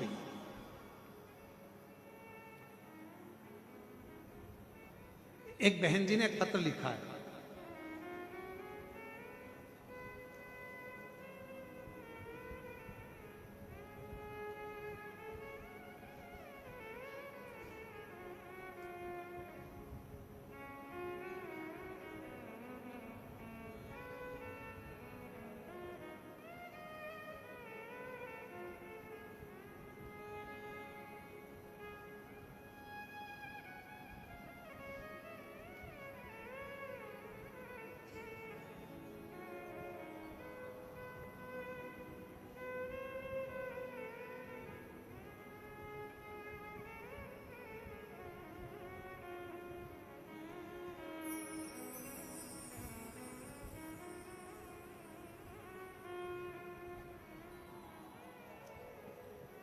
मैं हेमा चंद्राकर, पिता पुरानी चंद्राकर, मालवीय चौक, दीपक नगर, दुर्ग की निवासी।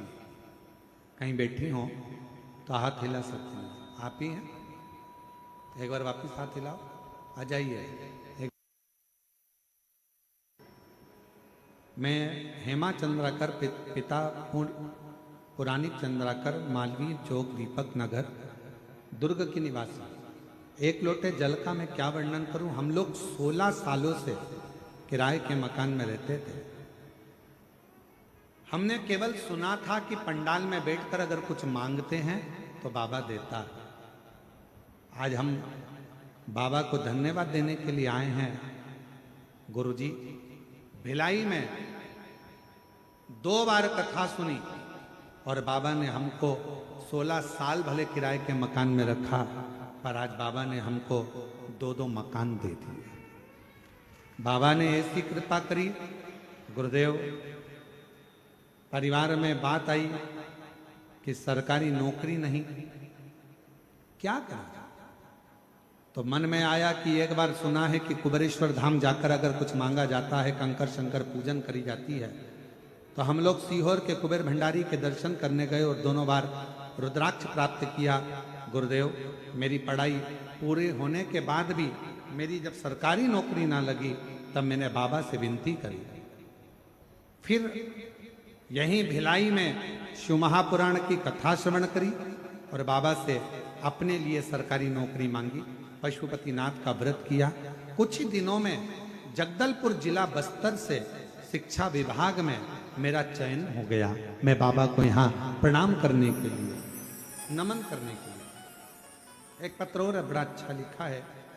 पहले बहन जी के शरीर देखिए, जिसमें उनको एक सोराइसिस बीमारी हो गई थी, जिस बीमारी के चलते उनके हाथ पैर और पूरा शरीर बेकार हो गया था। शरीर को ऐसा रोग हो गया था कि पूरी चमड़ी, हाथ और पैर की, शरीर की चमड़ी खोद खोद के निकलती थी, जिसके कारण बस सोराइसिस की बीमारी हुई। डॉक्टर ने कहा था ये बीमारी कभी नहीं जाएगी, मरते दम तक रहती। तब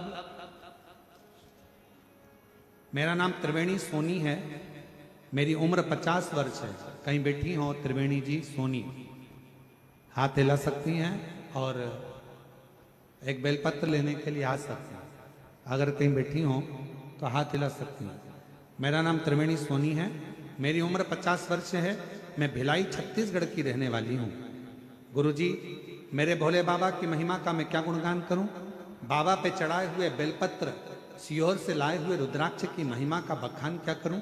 एक बीमारी है जिसका नाम है सोराइसिस। बीमारी है जो मुझे अक्टूबर 2024 से प्रारंभ हुई, पूरे शरीर में फैल गई। शरीर की खाल और चमड़ी निकलना प्रारंभ हो गई। हाथ पैर के नाखून सड़ने लगे, हाथ पैर के नाखून सड़ने लगे, शरीर में बेकार होने लगा, बहुत परेशान रहने लगी। गुरुदेव, ऐसा कोई हॉस्पिटल नहीं जिस डॉक्टर को जाकर नहीं दिखाया। हमने दुर्ग का हॉस्पिटल, हुड़को शंकराचार्य हॉस्पिटल, महासमुद्र का हॉस्पिटल, सभी जगह दिखाया, पर डॉक्टरों का कहना था तुम्हारी सोराइसिस की बीमारी है जो ठीक नहीं हो सकती। आयुर्वेदिक भी इलाज करवाया, फिर भी ठीक नहीं हो पा रही। अब करें तो करें क्या? तब मेरे बच्चों के बारे में सोचती तो बड़ा दुख होता कि क्या होगा। पांव हाथ के नाखून गलना प्रारंभ हो गए, सड़ने लगे, शरीर की खालें बेकार होने लगी। अब करूं तो करूं क्या? तब किसी एक पड़ोस की बहन जी ने कहा, सीहोर वाला महाराज कथा कहता है, टीवी चालू करा करो 1 बजे, सुना करो। 1 बजे टीवी चालू करी, अंदर से टूट गई थी, पर आपकी कथा सुनकर हिम्मत आ गई कि मैं ठीक हो सकती हूँ। करना क्या है? बाबा को प्रदोष के दिन दीपक लगाना है। मैंने प्रदोष काल में दिया लगाना प्रारंभ करा। कुंदकेश्वर के नाम से जो दवाई डॉक्टर देते उसको खाना प्रारंभ करा। बेलपत्री उठा कर लाती, बाबा की वो खा लेती। शिवजी पे चढ़ा हुआ जल पी लेती। गुरुदेव, दुनिया के लोग कहते हैं कि शंकर पर चढ़ा मत खाओ, शिवजी पे चढ़ा जल मत पियो, पर मैं कहती हूँ कि मैंने शंकर जी की चढ़ी हुई बेलपत्र, मैंने शंकर जी पे चढ़ा हुआ पानी पीना प्रारंभ करा, और आज छाती ठोक कर कहती हूँ मेरी पूरी सोराइसिस की बीमारी समाप्त हो गई और मैं पूर्ण तरह से ठीक हो गई, जिसका मैं फोटो भी लगा रही हूँ, बाबा को प्रणाम भी करती हूँ। एक और फोटो लगाया है जिसमें उनके शरीर की पूरी बीमारी समाप्त हो गई, सोराइसिस रोग पूरा शरीर से चले गया। मैं बाबा को नमन करने के लिए आई हूं। आप विश्वास,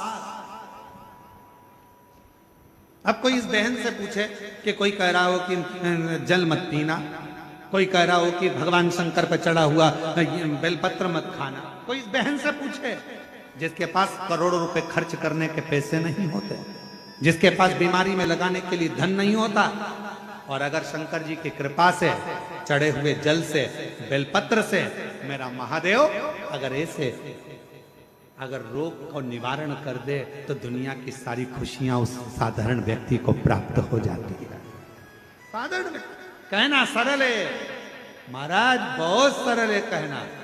और हमारा तो निवेदन है, जो कहते हैं ना कि शिव पर चढ़ा हुआ बेलपत्र मत खाओ, जल मत खाओ, उनसे निवेदन है अगर तुम्हारी तबीयत खराब हो, बोलने वालों अगर तुम्हारा स्वास्थ्य खराब हो तो एक बार शिव जी पे चढ़ा हुआ जल अपनी पत्नी और अपने परिवार वालों से कहकर मंगवा कर पी कर देखना, तुम भी ठीक हो जाओगे,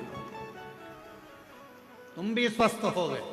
क्योंकि मेरे महाबा को, मेरे महाकाल को, मेरे शंभु को, मेरे त्रिकालदर्शी कैलाशी विनाशी शिव को महामृत्युंजय कहा जाता है, जो मृत्यु पर विजय प्राप्त करता है, जिसके शरीर पर चढ़े हुए मसान की राख भी करोड़ों की धन बन जाती है। चपटी भभूत में है खजाना कुबेर का, जिसपे चढ़ी हुई भस्म भी रतन और आभूषण बन जाती है, जिसके गले में पड़ा हुआ सर्प भी सोने के आभूषण से भारी हो जाता है, जिसके मस्तक पर चढ़ी हुई गंगा भी जनमानस का कल्याण कर जाती है, वो शिव कोई साधारण नहीं हो सकता।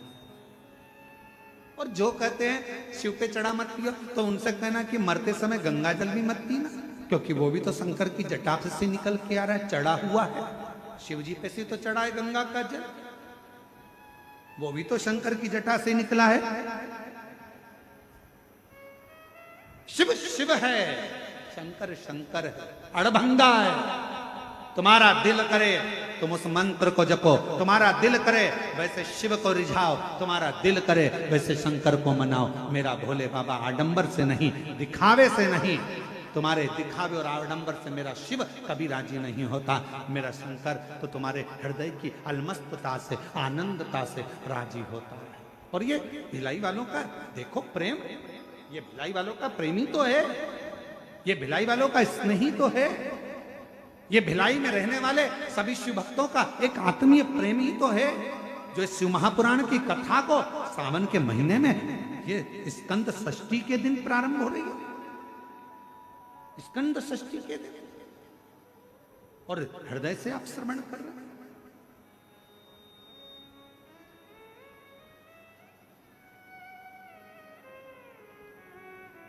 दया सिंह जी, तुम भी पूर्व जन्म में हमारे शंकर भगवान के कोई ना कोई गण रहे हो, ये पक्का। नहीं तो श्रावण महीने में शिव महापुराण की कथा, और वो भी इतने जन समुदाय में जहां 5-5 पंडाल भरे पड़े हो, बाहर भक्तों का सैलाब लगा हो। जरा सोचने वाला विषय है महाराज। पहले दिन की कथा में अब हमें तो कल की चिंता हो गई, तेरा क्या होगा कालिया। अभी ठीक है, अब कल का टेंशन होगा। और लुटा दिया भंडार काशी वाले, कर दिया माला काशी वाले, जो जैसी भावना वो ऐसा ही फल पाया। आप जिस भावना से, जिस आनंद के साथ श्रवण करें। देवराज नाम के ब्राह्मण मुक्ति को पा गया केवल कथा को श्रवण कर कर। बिंदु प्रेत योनि में पड़ा था, चंचुला देवी ने केवल कथा सुनी, ना कोई मंत्र जपा, ना कोई साधना करी, ना कोई उपास किया, ना कोई व्रत करा, केवल शिव महापुराण की कथा को श्रवण करा, और चंचुला देवी का पति बिंदु मोक्ष को पा जाता।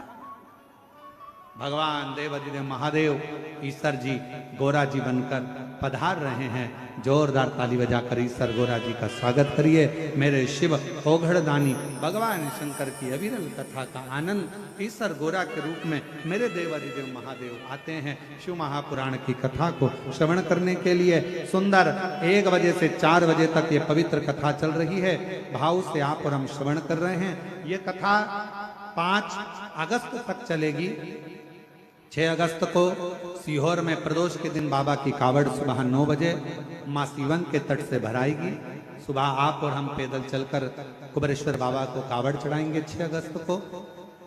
13 अगस्त से 17 अगस्त तक 5 दिवसीय शिव महापुराण की कथा हैदराबाद में होगी, और हैदराबाद में भूतड़ा परिवार इस पवित्र कथा का आयोजक यजमान परिवार रहेगा। तो हैदराबाद तेलंगाना में ये पवित्र कथा 5 दिवसीय शिव महापुराण की कथा 13 अगस्त से 17 अगस्त तक तेलंगाना हैदराबाद में पवित्र कथा का लाभ दोपहर में 1 बजे से 4 बजे तक आप और हम श्रवण करेंगे, अपने जीवन को धन्य बनाएंगे। हर हर महादेव।